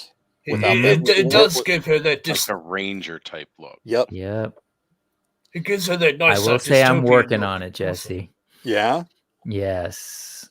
Go ahead. Because I've been looking for that same look, and I'm working with shapes and stuff. But just awesome. Yeah, man, that same kind of like, almost like the poncho of like Clint Eastwood, right? Yeah, it's like somewhere between Luke Skywalker. Yep. And the Man with No Name. Oh, look at this. So cool. Yeah. Eldor, go ahead. You were going to say something before? Oh no, I just in passing mentioned it gave her a nice dystopian look. Yeah, I agree. Yeah. Again, you put like some kind of like mud splash on there, something like that. Like, it really just looks so unique compared to what we're used to getting with figures right now. I mean, unless you're talking about like maybe Amigo or something like that, where they've always done good soft goods. But and I might be misspeaking here. I'm pretty sure C. Jessam's doing all the cosmic. That's what I thought too. It looks like their work, just the stitching on it looks to scale for these figures. Yep. Super well fitted, tailored, and of course these are going to all be wires up in here. But I think this is the first piece that we're getting that's screen printed. That actually has a design on it, right? Oh no, the horse is from Necronominus. It would either be one of two things: either this will be out first, or a heat transfer. Right. Yeah, it could be heat transfer. Either one, but like a design, right? Yep. And heat transfer would work because you're not washing these things often. Yeah, I mean, it's whatever is probably the most effective for mass production. Yeah. Look at the back of her hair, the bottom of her hair. I know, detail-wise. Yeah. Well, yes, I used to work in that, you see. So heat transfer was heat transfer was usually the quickest option. Screen printing, of course, you had to do a little bit more to have everything set.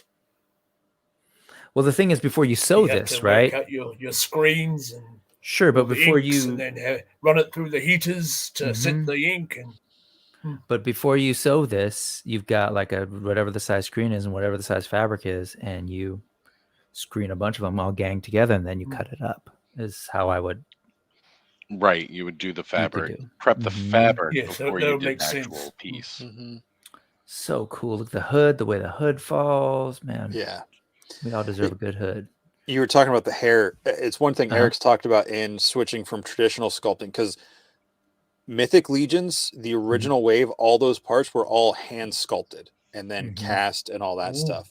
Right. These are all onto ZBrush and digital sculpting, so he can spend more time getting in there, doing details, doing these asymmetrical things, doing things that, you know, would take up so much time sculpting wise, because you can make things more unique now with the time. He says he still spends as much time on each sculpt. He just uses that time differently, because with some of the stuff you can get the symmetrical look with ZBrush and all that stuff, and then you can go in and tweak out and make it more unique and everything. It's right.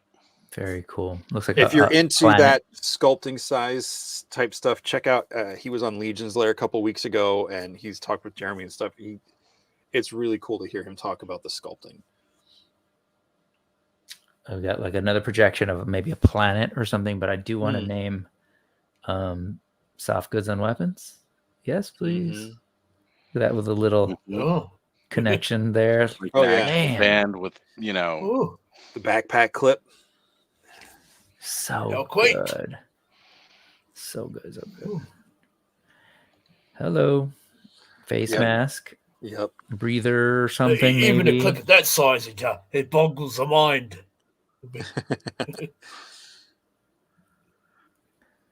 Love the face shape. Craftsmanship behind this. Yep. Yeah.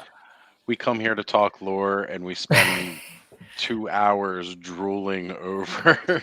I mean, ultimately, it comes down to the toy, though, right? I mean, right, because that's what we're here to talk about. Yeah. But yes, the lore is all cool. But you know, when you're selling a new line like that, and again, it's different for everyone. But when they drop those teases like they have recently, it's like, here's a picture, and people go, "Whoa!" Look at the affiliation name there. She's Grave Ring and the Mortal Thorn. Like, come on. Like, I have no idea what that means, but that sounds freaking awesome. I mean, how is that not like a Swedish metal band, you know? Right. I like where your head's fronted by a person named Thorn. Yeah. Yeah. Yeah. All right. How are we in the chat? Sorry, we're just talking, but it's like, oh yeah, there's anything. All right, zoom in on my buddy's customs about the cosmic key there. The strap would look good on that. I'd say either check out Kragnar or Shirtless Oleg. Yes. Let's see Shirtless real quick, just so it's sort of in the 1.0 realm of things, and then we'll talk scale and scales. Yeah. Speaking of, yes. So yeah, this is him and his Grave Ring fighter look. You know, he's lost part of his suit and everything. Like, come on, man.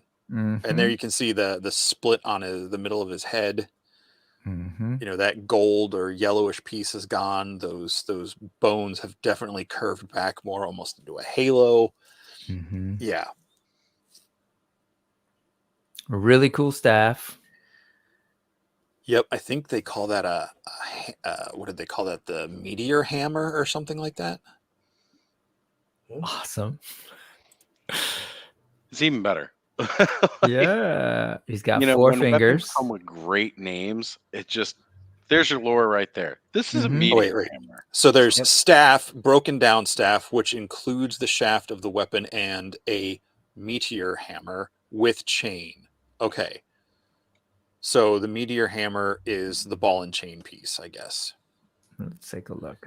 Which I think you're saying meteor like the like meteor outer space. Yeah, which looks like it's just the top of the staff. Nice. And like that maybe slides out of it or something. Yeah, like detaches. Oh, Yeah. very cool. And there, I believe that is the ship we were talking about. Projecting of the ship. Okay. I think that's supposed to be a ship. God, these are amazing. Yeah, and as we look, so I'm starting to get a sense of scale here. Ports. Not the same ports as the back. It can't be because it's too small. we know the diameter of weapons. And if I'm looking at that compared to that, that's a much smaller. Start. Maybe it's the Organox. Maybe it's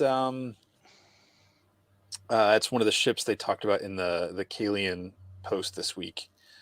Or maybe it's the second ship that her crew is her affiliation is checking out on. But yeah, I mean, come on, look at that. my like, do we even need to talk about these anymore? No, we don't. But just look, we're not here to sell. We're here to inform. Yeah, we don't need to sell. The toys sell themselves. Come on now. No, but I'm just looking at this thing. Yeah, Trevor, if you watch this, these pictures are totally doing them justice. I mean, come on, man. I mean, obviously we know that's a toy, but like if you're scrolling through your phone and you just see that, you're like, oh man, what movie is this? Right. Because like you don't that's exactly what just happened. The way the lighting is on that, you don't really see any of the articulation as joints. Like no.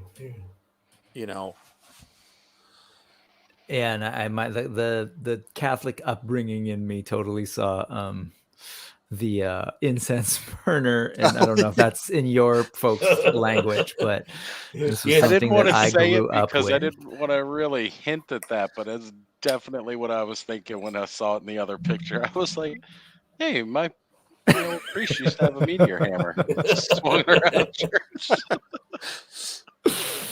Man, I would not want to be on the receiving end of that thing. No. We'll do a quick look at his body. Just sort of look at that body. It's very more humanoid. Again, those legs. Four fingers, scale. 4 toes. Sorry. What was that? I said you would say it's in scale. Mm-hmm. In scale. I believe this back piece plugs into the port, like the backpack port. Right. I believe. I could be wrong. It might just slip down over the back, but it's all about those systems. Yep. But I dig it though. Like having a buck system like this, again, it calls right back towards like Masters of the Universe and such like that. It's you set up a system and then you can just add to it for ages. Reuse. I suppose you could use them as a bit of a terror, maybe. Bit of a tribute there. Of who? Yeah, even, something like that. Like, again, like those kind of characters later were mix and match all old parts, but building new characters. Terror, is that what you said? Yeah, he was like Whiplash, right? Yeah. And it's like that's the great thing about making a system to build toys off of, is because you go back to the basics and rebuild completely new figures as time goes on and not have to make anything new, reusing what you have, which is a big name of the game. They've done it well so far with Mythic Legions. Look at those heels. I know. The detail is ridiculous. You want to talk about tooling costs? We'll just throw this out there. I'm very specific about which characters get wings, but I'm just waiting for someone to get these and start popping those bat demon wings on guys like this, just to be like, oh, cool! Look, it's whatever. Yes. Yeah, definitely name that awesome. Yeah. Yeah, I'm looking at this compared to that other head. It's like these things grow. There's a couple of them coming out. Like they're turning purplish pink across the back. Like something's going on with him. And I feel like he's the I don't know if he is the central character, but he is definitely a major character. He's gotten Well- 2 figures, so in the first wave. They look My like they buddy's might be like extra perception antennae, perhaps, or something like that. So my buddy's customs brought up the fact with the staff and the orange pants, he's getting Goku vibes. And you're thinking if he's squaring Wukong. off in an arena type thing, fighting other people, and he's evolving as things go, like that's straight up Dragon Ball Z right there. And I'm all for it. Yeah, and look, I'm just noticing this now on him. Look at the detail on the ball sockets on the feet. Oh yes. Mm-hmm. Yeah, they're not just a ball. It's not just smooth like I think most of the mythic ones are just smooth and colored whatever the anyway. Yeah, Yep. they're They are. they're going to keep outdoing themselves to the point where they're going to get to the point where those original mythic legions don't look like they belong anymore. Well, And I'm not if you carry on. Sorry. I was going to say I'm not saying that those original ones are bad, but I just think that you're going to get to the point where they're so good. Yeah. That those look like a different light, but he's really good with his aesthetic and his look and his style. So I mean, they all look good together so far. So I mean, as some of you recall, the Whiplash and Terror, they came with a staff accessory in Master of the Universe, and I suppose you could include those characters in a bit of a tribute for Cosmic there, because we've had old web store and so forth in Mythics. I love the look of this guy. I don't know if you guys are familiar. There's a series called Ben 10 that used to come on Cartoon Network. And this one. One of the aliens he used to turn into, was it Gigantor or Gigantor or something like that? The color scheme, the face sculpt, that was it. Thank you.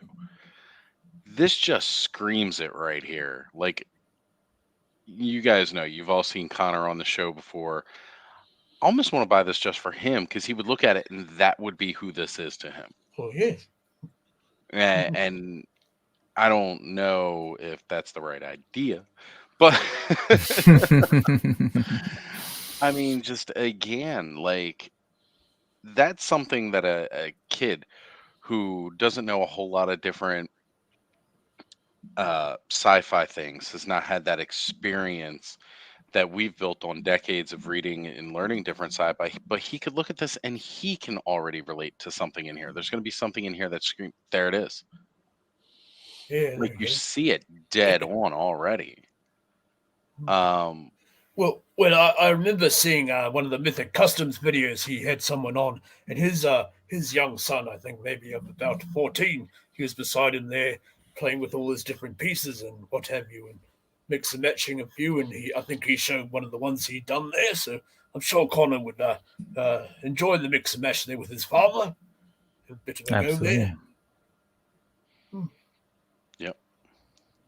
So all things Kragnar. First off, let's talk scale. Wah, wah.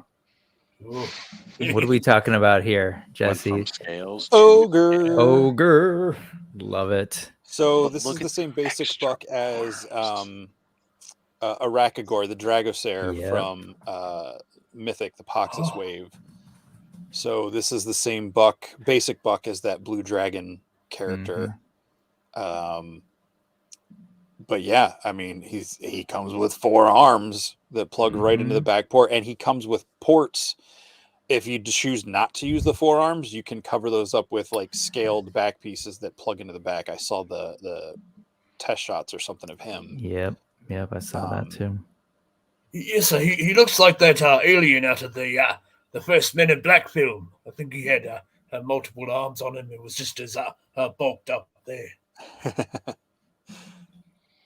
I really dig the sci-fi, but also very barbarian-esque, if you will, in terms of where the armor sort of falls, right? And the fur. Yeah. Absolutely.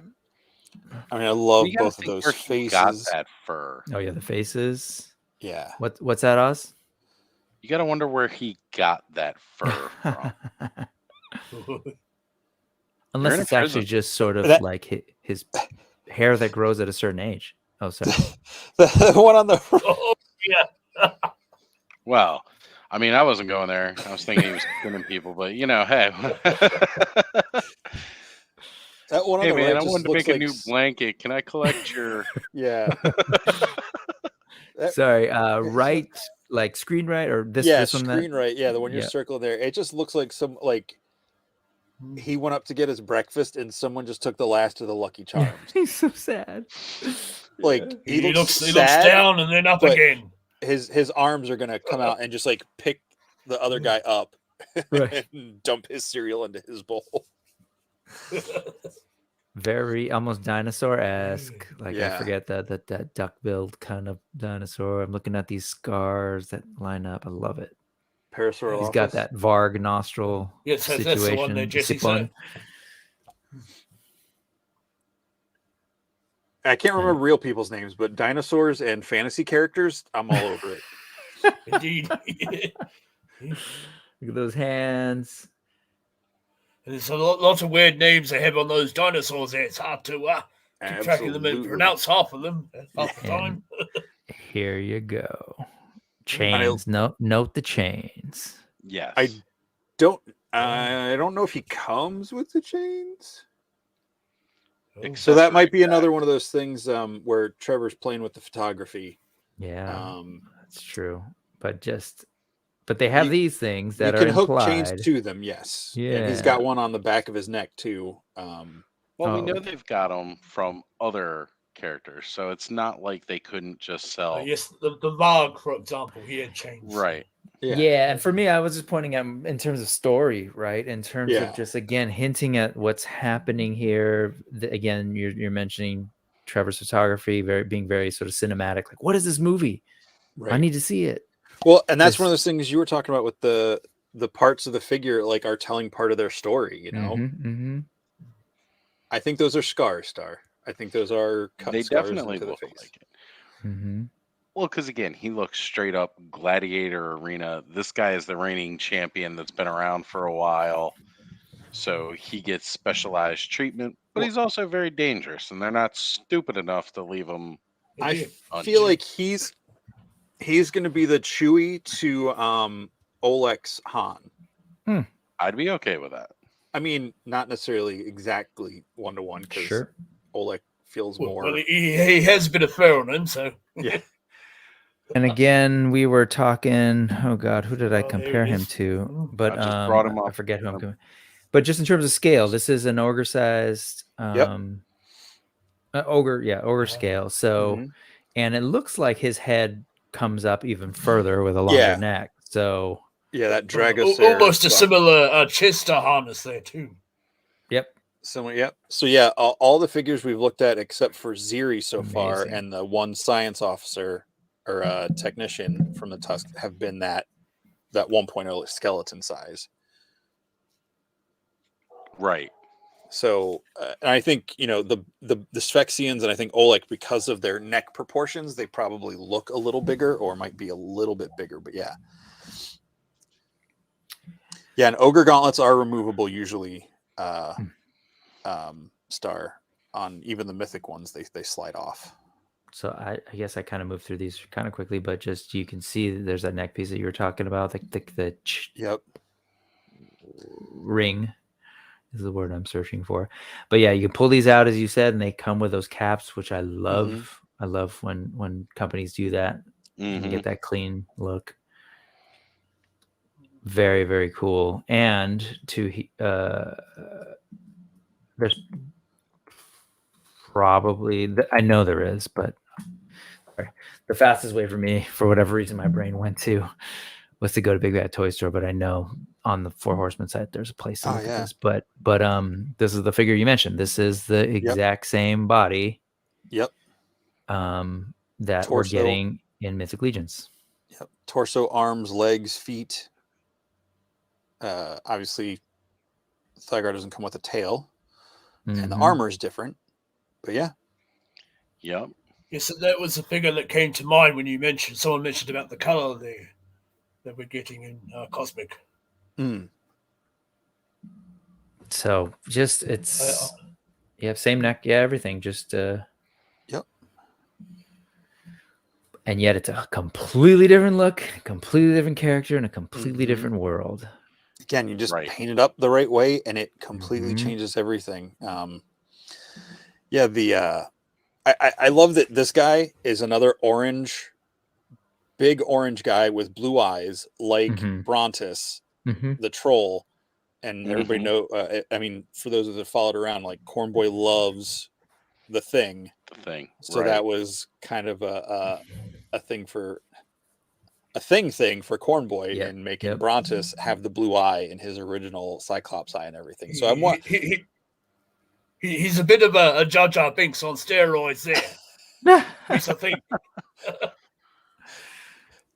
Were this you is gonna connect to Arachagor at all, or were you just talking about the Thing? no, just the orange and the blue Got eyes it. on him. Because where I again. go with this is we see this guy, we see this guy, and then I look at, you mentioned Brontis. If you can go to my window real quick.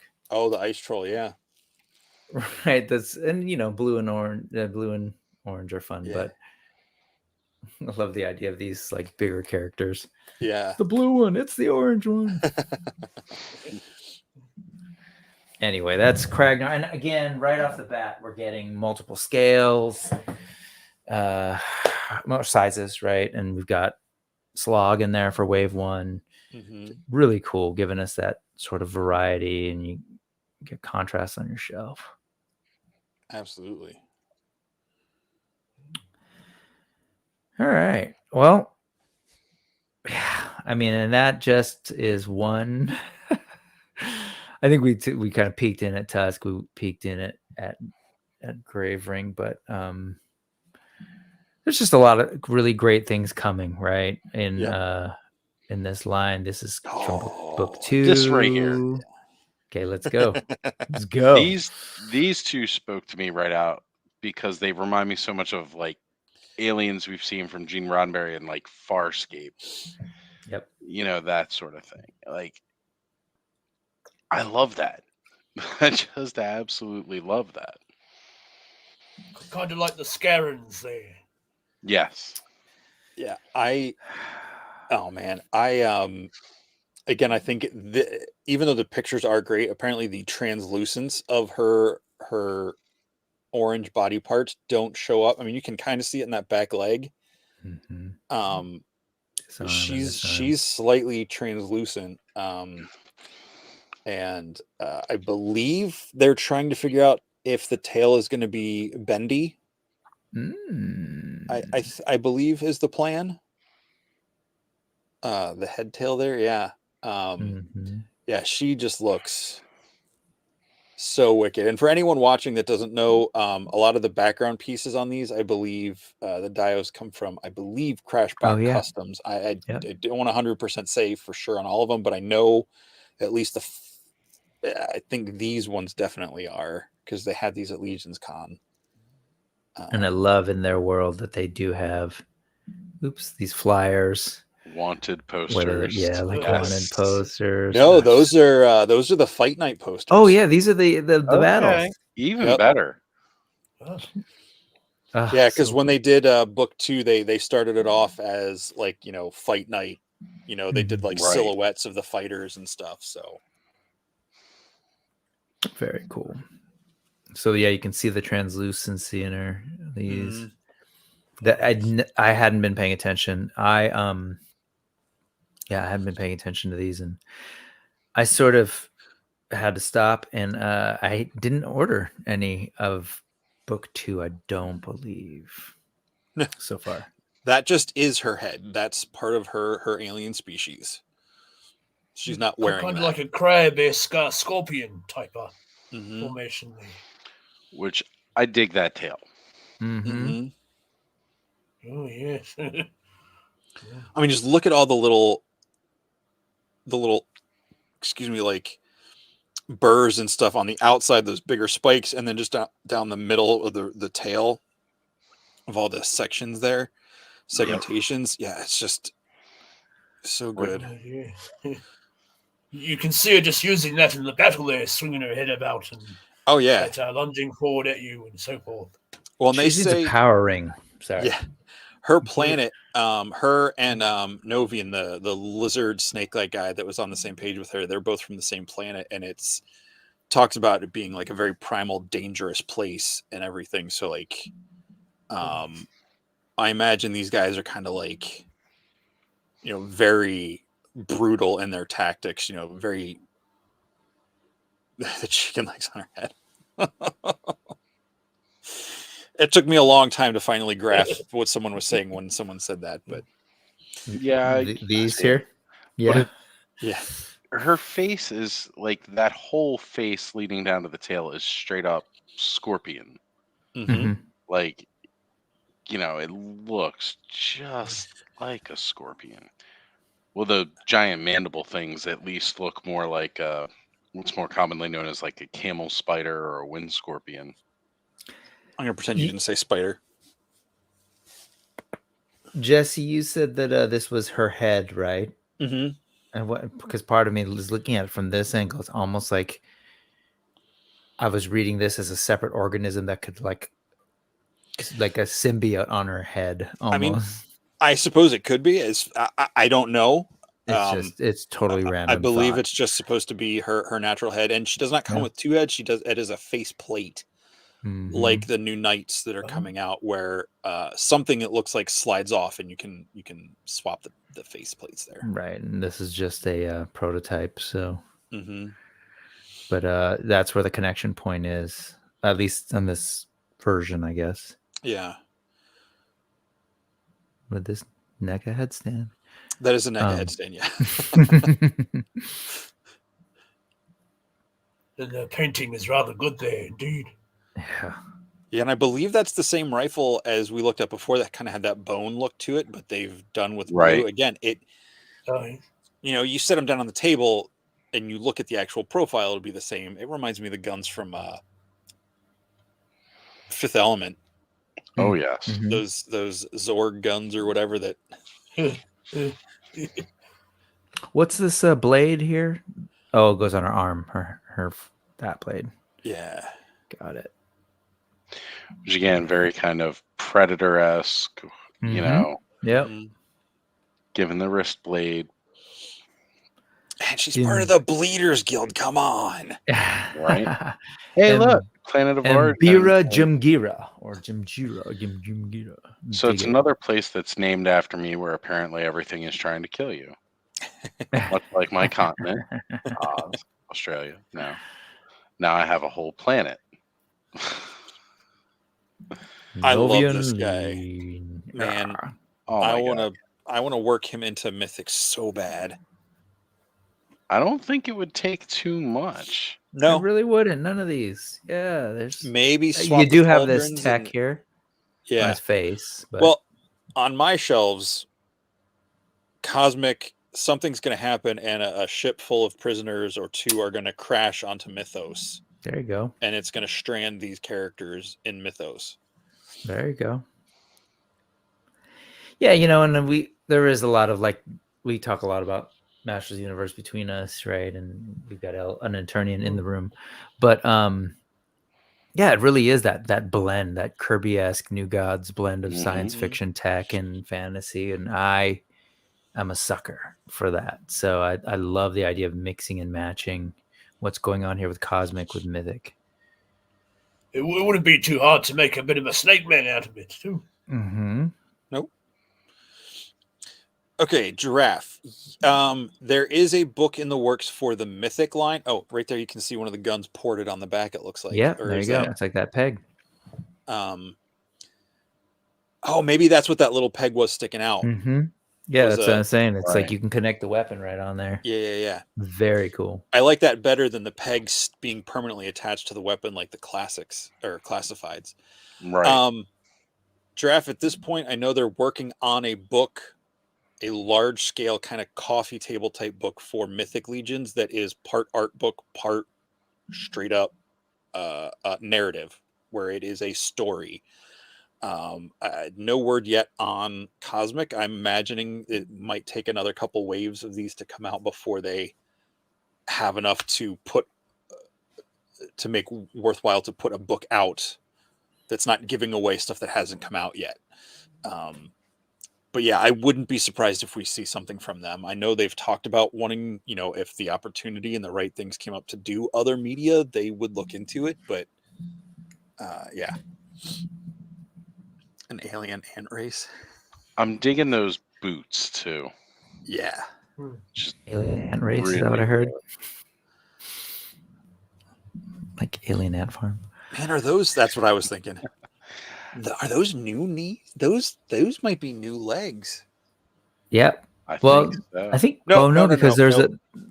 I haven't looked at the behind the kneecap enough on that because I have a Bardrick knee over here. I can see. Yeah, it's the same knee. Okay. It's just got such a smaller kneecap on it that it's easier to see the pant leg behind it. I hadn't noticed the Corellian stripe here on the inside of these legs before, but the horseman has them too. I didn't realize. It's important some traditions carry over. A little bit of painting, if you don't paint that, it just blends right in with the rest of the color. Yep. Yeah, those boots are killer. Use of pants. These are cool. These little sort of side. Almost like your Boba Fett there. Yeah, totally. Yep. There's the Fett. Actually, yeah, if you just look from here and here, you could see Fett. Very, very Mando. And I love this sort of like cloth detail within this armor tech, which just reminds me of, I don't know, are you all familiar at all with Machine and Krieger? No, not as much. Is that I've a thing? heard of it, but I'm not familiar with it. So it is. Teach us, Brick. Sorry, these were all old. It was a model kit, and it started off as sort of like people kit bashing, but then became a line. So it was a mix of like World War II. Oh yes. Pieces with these sort of like spacey tech things. Anyways, it just reminds me. I've always loved how you could sort of see the leather and the fabrics mixed in with the machines. Nice. Right. So I recall there's a few garage kits you can get. Yep. What's that? Adam Savage fella. He did one with the astronaut attached to a capsule or something such. But it was one of those garage kit sets you can get there. And this totally just reminded me of that, especially the big bulbous kind of like, Is there a shot where you can see the back of his head? Yeah. Oh, maybe not because, there's the armor. Okay. I was trying to see if that was a spike or something. Yeah, those are spikes coming up along the back. Oh, up here. I wasn't sure if it was like Vorga, where it was like a type of hair getting pulled. All right, that's cool. Woo. It's got the Liefeld pouches. Yeah. Actually, maybe not. They're a little bit appropriately scaled. I mean, they're not around his thigh and around his one right here, bicep. one right here, one on his forehead. Yeah. He's great. The amount of detail attachments.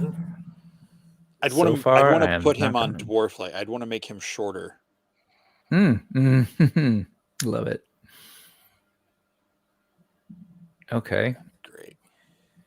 Yeah. So, moral of the story is Cosmic Legions is great.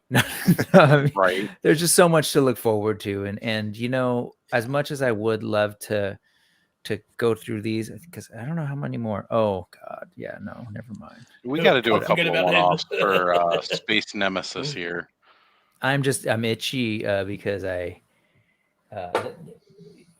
they're starting to tease the next wave. So, to be clear, like there's the first couple ones we were looking at, right? These guys, most of these are book one, with the exception of this, and I think one other. This is wave book 3, and this is going to be the third wave. Yeah. Yeah. The rest of those are book 2, book 3. I think the rest of them are book 1, or I think. And so this is there's another one this is a book 2. They're popping up everywhere. Yep. Book 2 only had a handful of characters. Book 1 was a lot bigger. Yep. And then book 1, book 2. Yep. And book 2. Yep. And meaning really, you can still order all of these from the retailers, right? They're out there. So, and none of them have shipped yet. But Wave Book 3, you've heard us, if you've been in the class before, you've heard us say that the most affordable way to get these figures is direct from the Horsemen when they're released. So that will be true for Book 3. That's a possibility still for Book 3 whenever they announce a pre-sale for those. Look at this guy. What scale are we with this, Brute? I don't know. He might be Brute. He might be Ogre. I don't remember. Oh. Look at that. The arm. I mean, we've all been probably looking at the Mondo Trapjaw and the arm. But he might be Brute scale because there's 2 figures listed as Ogre and Brute, like together. So if Kragnar is the Ogre, he must be the Brute. Right.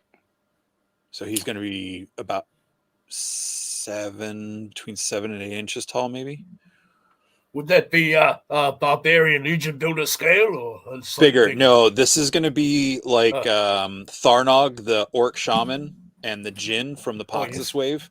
So they're in between the regular Orc or builder size and the Ogre. And I know this isn't really super helpful, but because it's not on a human body, but this was the first Brute scale torso we've seen in hand and arms and head. And I don't here's a 1.0 torso. It'll fit on a 1.0 torso. The Brute scale will fit on it, but it's not perfect. But you see that it's a little bit beefier. Arms are a little longer. Oh man. Yeah. Good stuff. Okay. Bunch of nerds.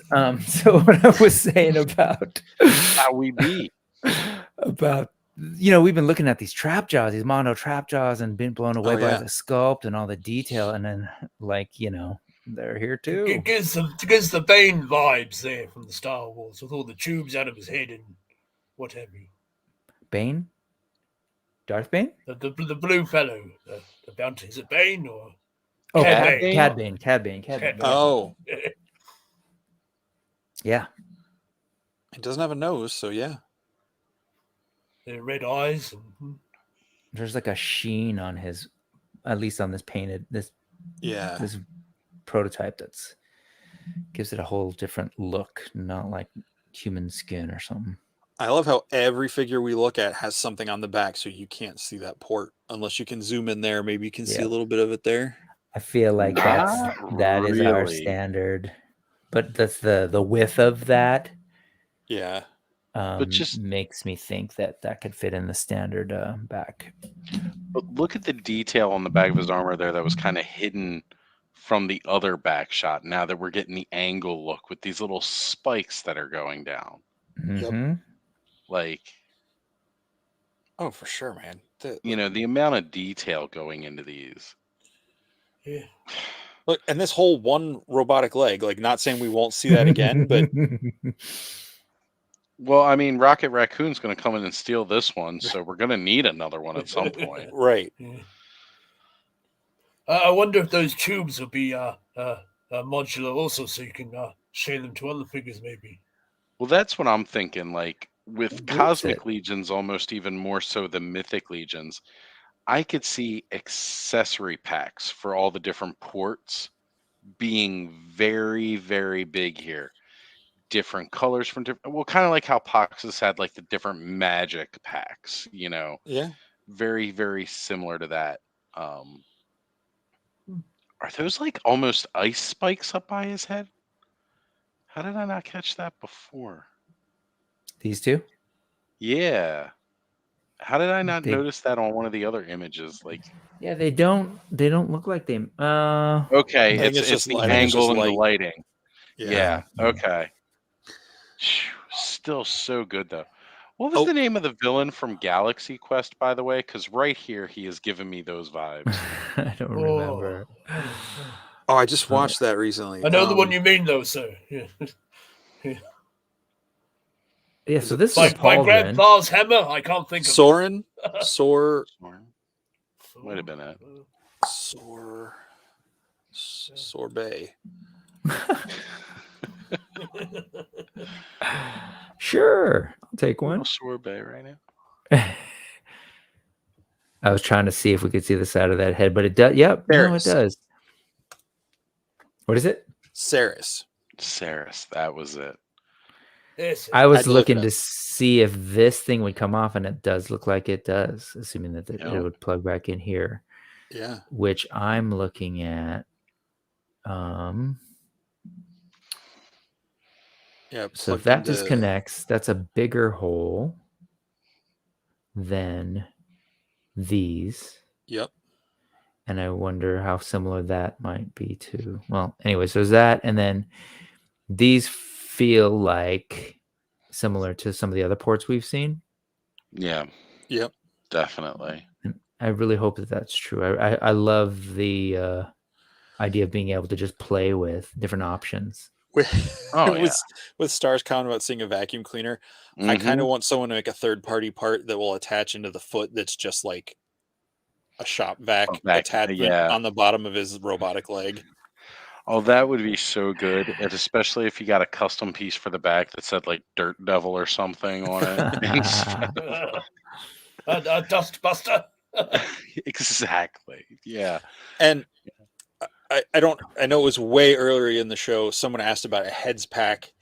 I know they just did their first Mythic head pack in All Stars 5, and that's how many waves in.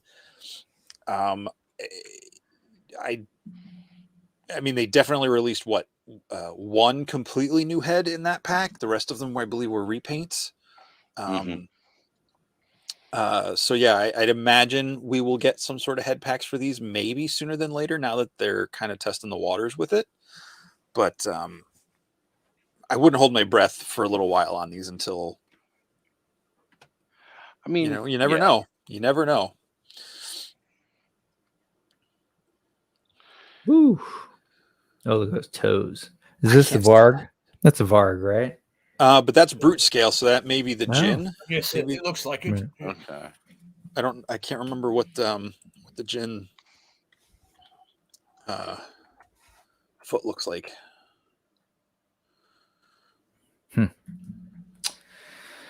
Yeah. Mind you, I didn't order any of book 2, and now this is a dangerous show, but every time. Yeah, that's the same foot as the Jin. Okay. I mean, it's the same mold anyway. Let's do that. Hold on. What is the name of that? Kalizir. Oh, yeah. Kalizirr. They love double consonants. I love this figure. Yeah, and he's brute scale. I can't wait for this figure, but yeah. Yeah. But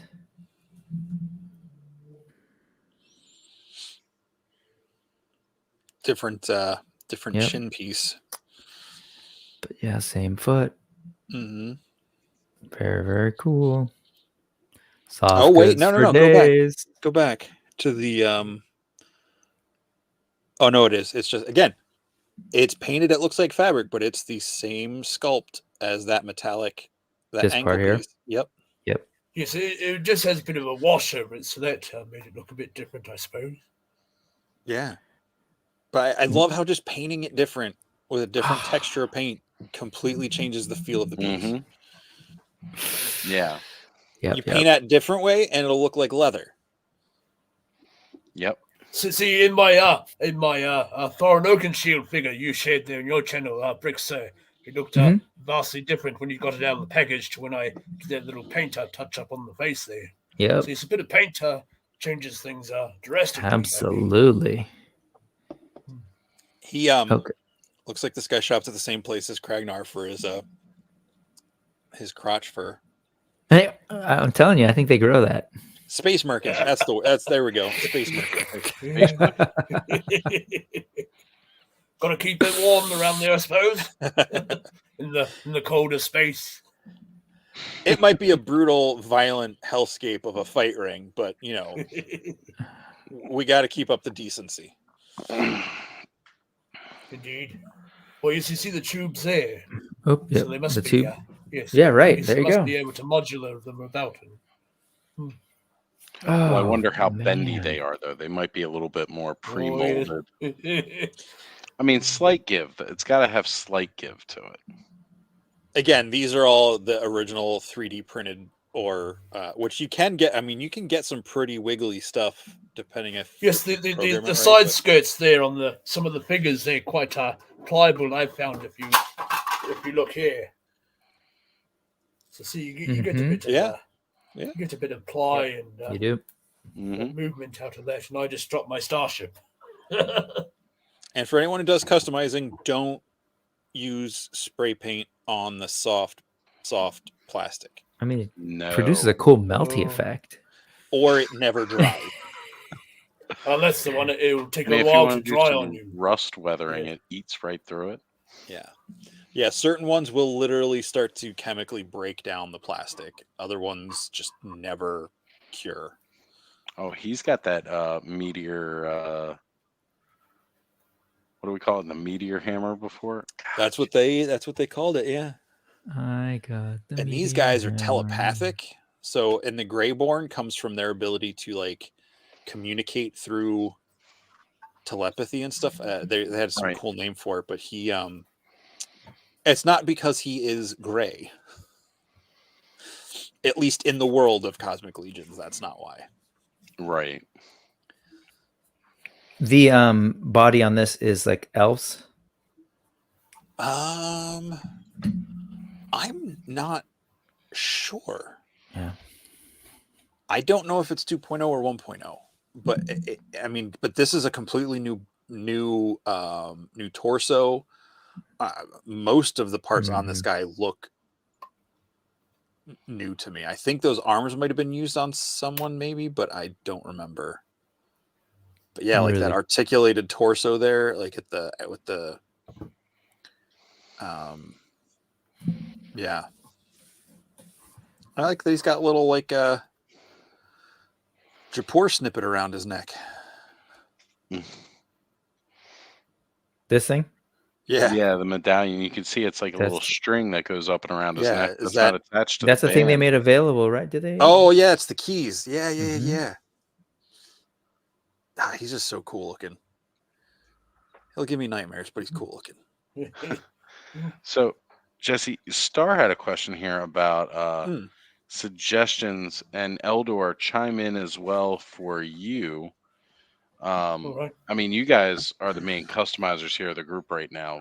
Brick and I are more pop and swap. You go first, Jesse. I'll just grab some content there. I use this for my primer. I do it all by hand. I don't spray anything just because my apartment, I don't really have anywhere to spray. But this is what I use for priming all my 3D stuff. Or 3D prints. I usually don't prime like factory official stuff. As far as clear coat, I don't know if I have one in hand. Oh no, it's. Bear with me a second. I was recommended this. It is the Tester's Spray Lacquer non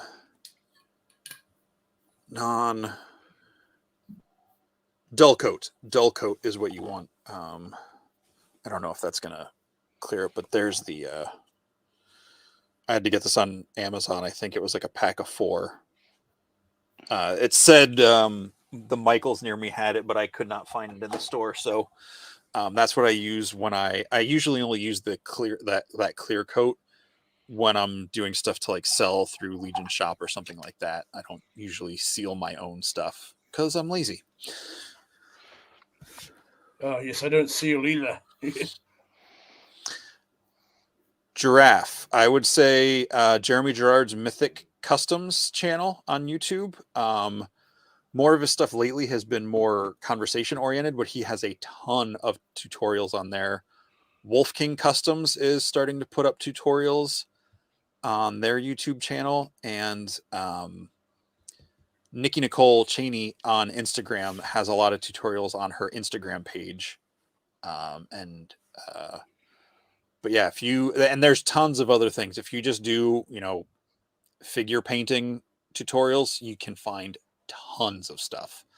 If you join the Facebook group, the Mythic Legions Cabal, if you're into it, or there's a lot of people in there that would be willing to help offer advice and stuff. But yeah, there's a lot of resources there in the Cabal. Plus, our very own My Buddies Customs will be doing quite a few tutorial videos in the future. And I believe he has plans on doing some collabs with some of the people in this very panel of hosts. So, Oz, if you will, I've brought up a screen share of my IG account. I thought it'd be easier than going off to grab my figures there. Be better quality also. So this here was a custom I did of the bronze dwarf Legion Builder figure. And of course I used the head sculpt here of the first Father Christmas figure.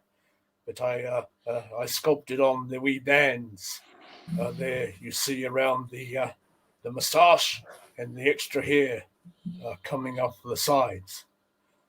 So that was all done in a bit of Tamiya epoxy putty. So not your Milliput, as I didn't have any on me at the time. And of course the shield here was just a plain reset or recess detail. So rather smooth, and I just gave a bit of a sand down there, and so the putty would have a bit of a tooth to bite into when it's setting, and whatever that's called. And so I started by just molding this ring in there first, and I used a bit of a ballpoint pen, I believe you say, with the nib retracted there.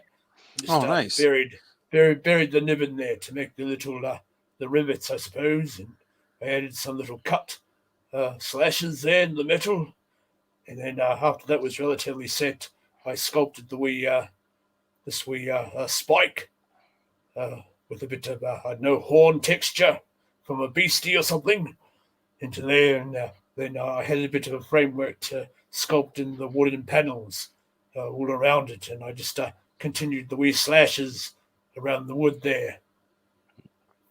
And Eldor, on your channel, don't you have some of the progress as you went through this? Yes. That was roughly when I had finished the shield there. Let's have a look. Here's the head progress there. So cool. So you can see the sculpting on the nose. I also did to get a bit of more of a nose there, bit of a snoz, I believe you say. Bit of an Oz snoz. I mean, what? Yes. That looks great, man. The hard part was trying to mesh the paint, of course, with the head. So this was one particular stage when I was trying to get the paint right. You did a great job on that, Eldor. It's amazing. And then, of course, I painted the beard in a bit of a dark brown in the hair as well, because that was all white, of course. And I did a light a dry brush of a lighter brown just to bring out the hair, I suppose. Yes. I'll throw up one more thing for Jeff, if you wanted to look into painting. Some things that might be good to look up are even like D&D painting tutorials. Yes. They're much smaller, but it's similar process. Like there's ways if you paint something like completely black, I forget what they call that process. So yes, when I went to paint the armor here, it was I think a bit of a blackish armor, I suppose, and I did a bit of a light dry brush and silver first, just all around there, and after that was done, I worked in with that a dry brushing of gold there. And I also added a bit of silver after painting black, the blades black there, and then added the dry brush of the silver over top. But it had a bit more, mind you, and then I used a bit of a dirty wash around the axe there. You don't see so much here in the middle part, but you see a bit of sort of slight staining there in the axe, and somewhat around the edge of the shield there. Mm. And you'll notice I because the plastic is rather soft on these figures, you can cut into them. You see, so I had a bit of I suppose a sword slash in the armor there. But this cod piece, it was a bit of a different story. You see, I just painted a light silver again, and then I used a translucent blue of the Tamiya brand of paint. So it's almost like a clear blue there. So you see a lot of this a silver coming up through the translucent paint there. Love the sort of fur that you got going on. What's the how's that sitting there? So that was fur off a bit of a pillow covering I had. I just had a little bit left of it, so it was a grey sort of colour. I just glued that onto the inside of the shoulder pauldrons, and I also attached it to the just underneath these side skirts here. But of course, you have to be mindful that it will lift the side skirts up a bit further from the legs. But what I did there was I cut a bit of the fur off, you see. But fur can be very tricky to work with. You have to cut it from the back, you see, so not from not with the fur facing you, and you try to cut with your scissors as close to the backing mat that's attached to as possible, so you don't go losing too much fur and what have you. But yes, that is that. Gorgeous. Excellent. Well, thank you very much, Eldor, for sharing that with us here, as well as we posted your links up again, so everybody can take a look at them, and then you can definitely go check out, Master Russell Toy Hunter on YouTube as well as on IG. He's always got amazing work going on, and he has such an incredibly creative mind. It's just thank you, sir. Absolutely, it's amazing what you have going on in there. Indeed, it is fun to do the old custom. So, as I mentioned before, I'll be doing a custom Hudson from Gargoyles out of that Varg figure, and I've got that other figure coming in the mail, the Monitor-looking fellow with that orc head we talked about earlier. Right. So I might be doing a bit of a different color match aside from the red that it's already painted in. So yes, I've been getting a bit of a custom itch there. Yeah.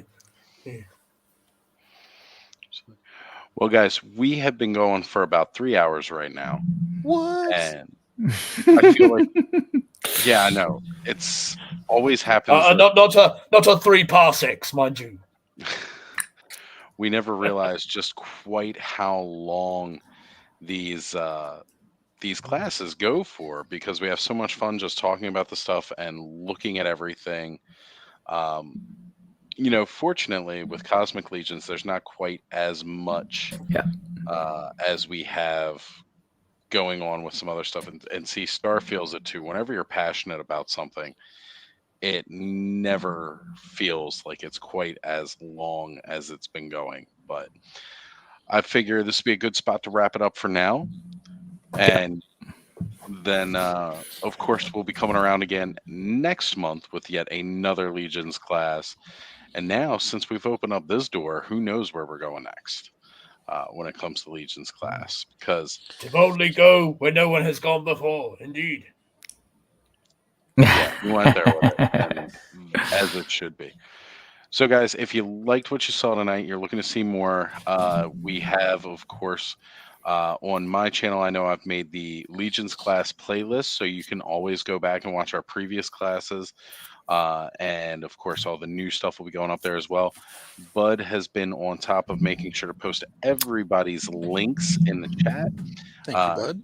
Please make sure you go ahead and subscribe to all of these guys' channels. We always got crazy stuff going on. New content each and every week from all of us up here. And well, I've been resting a little bit, though. I've been a bit busy of late, but I try to keep up with the content there. You've been doing a great job of staying on top of what everybody else has been doing. Meanwhile, I've Yep. been seeing what you've been showing off. You've been amassing materials to Mhm. just explode content on the rest of us at some point soon. So, Eldor, let's go around. We'll go counterclockwise here. What do you got coming out from your channel and going on soon? I'm still trying to film.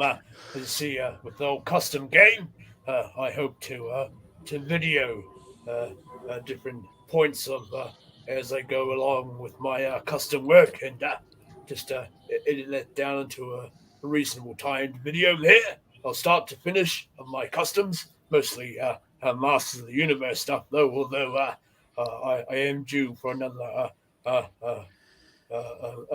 a mythic episode with Aldor, a mythic tales rather with Aldor, where I do review some mythic legions figures, and I haven't quite reviewed my custom figures as yet, so I had to get on the ball there. So many ideas I had to bring out there, but the next video I hope to bring out was the Whiplash Origins Whiplash review there, and so on. So that's eventually coming, and of course, with all the materials I've been gathering as Oz, put it there. I received a vintage snout spout because you see, I like to have a bit of a vintage figure alongside the Origins ones, so we can do a bit of compare time at the end there. So yes, it's adding to the vintage collection indeed. Excellent. And yes, a bit of that, maybe a bit of Masterverse when that comes in. And Yep. yeah. Amazing, sir. And thank you. And Brick, on to you next. In the big picture, I am trying to launch a new show that will be debuting, I think, in about 2 weeks, called Behind the Views, where we do some deeper interviews with some folks, whether they're folks with channels, artists, designers. So that'll be on its way.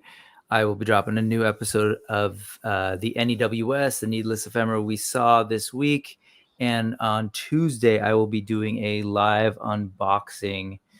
We will merge our bodies there, right? As Osbrick to review Too Bad and New Adventures He-Man. We both have the figures, and we're going to kind of do simultaneous tandem unboxing. So whenever I get the chance, I want to show off this thumbnail because it was the funnest thing I've worked on so far for the channel. Absolutely. So which one of you got our Skeletor mad there? Yeah, I don't know. I think we're both annoying Skeletor, but spoiler alert, not our real bodies.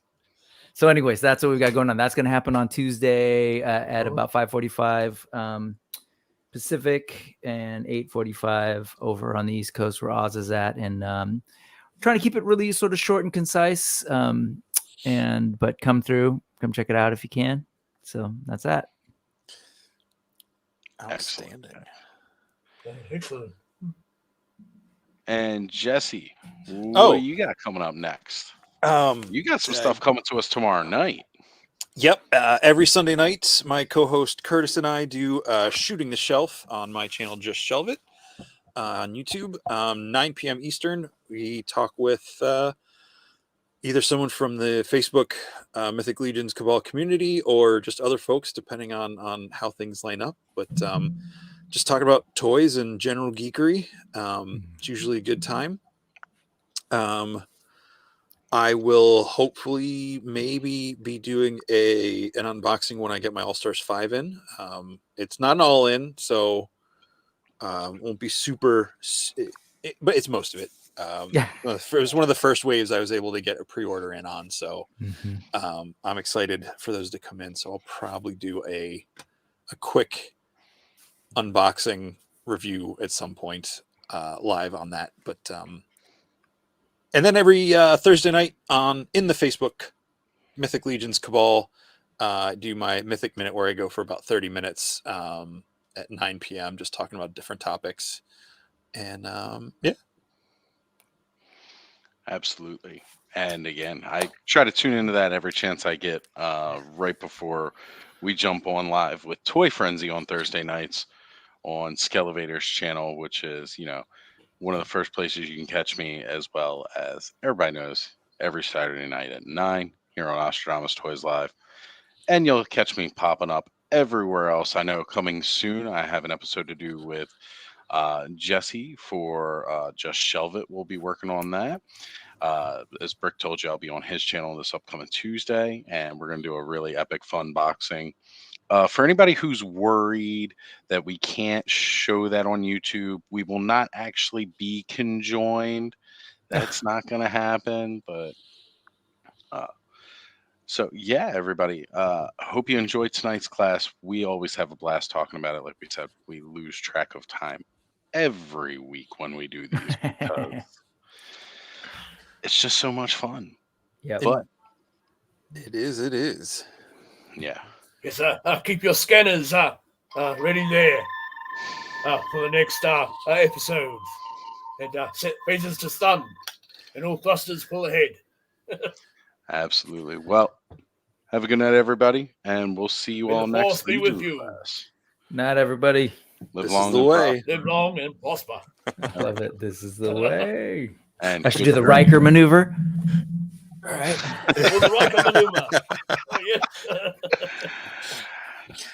There you go. And if you guys also get the chance, check out all these awesome people in the Toy Frenzy credits I'm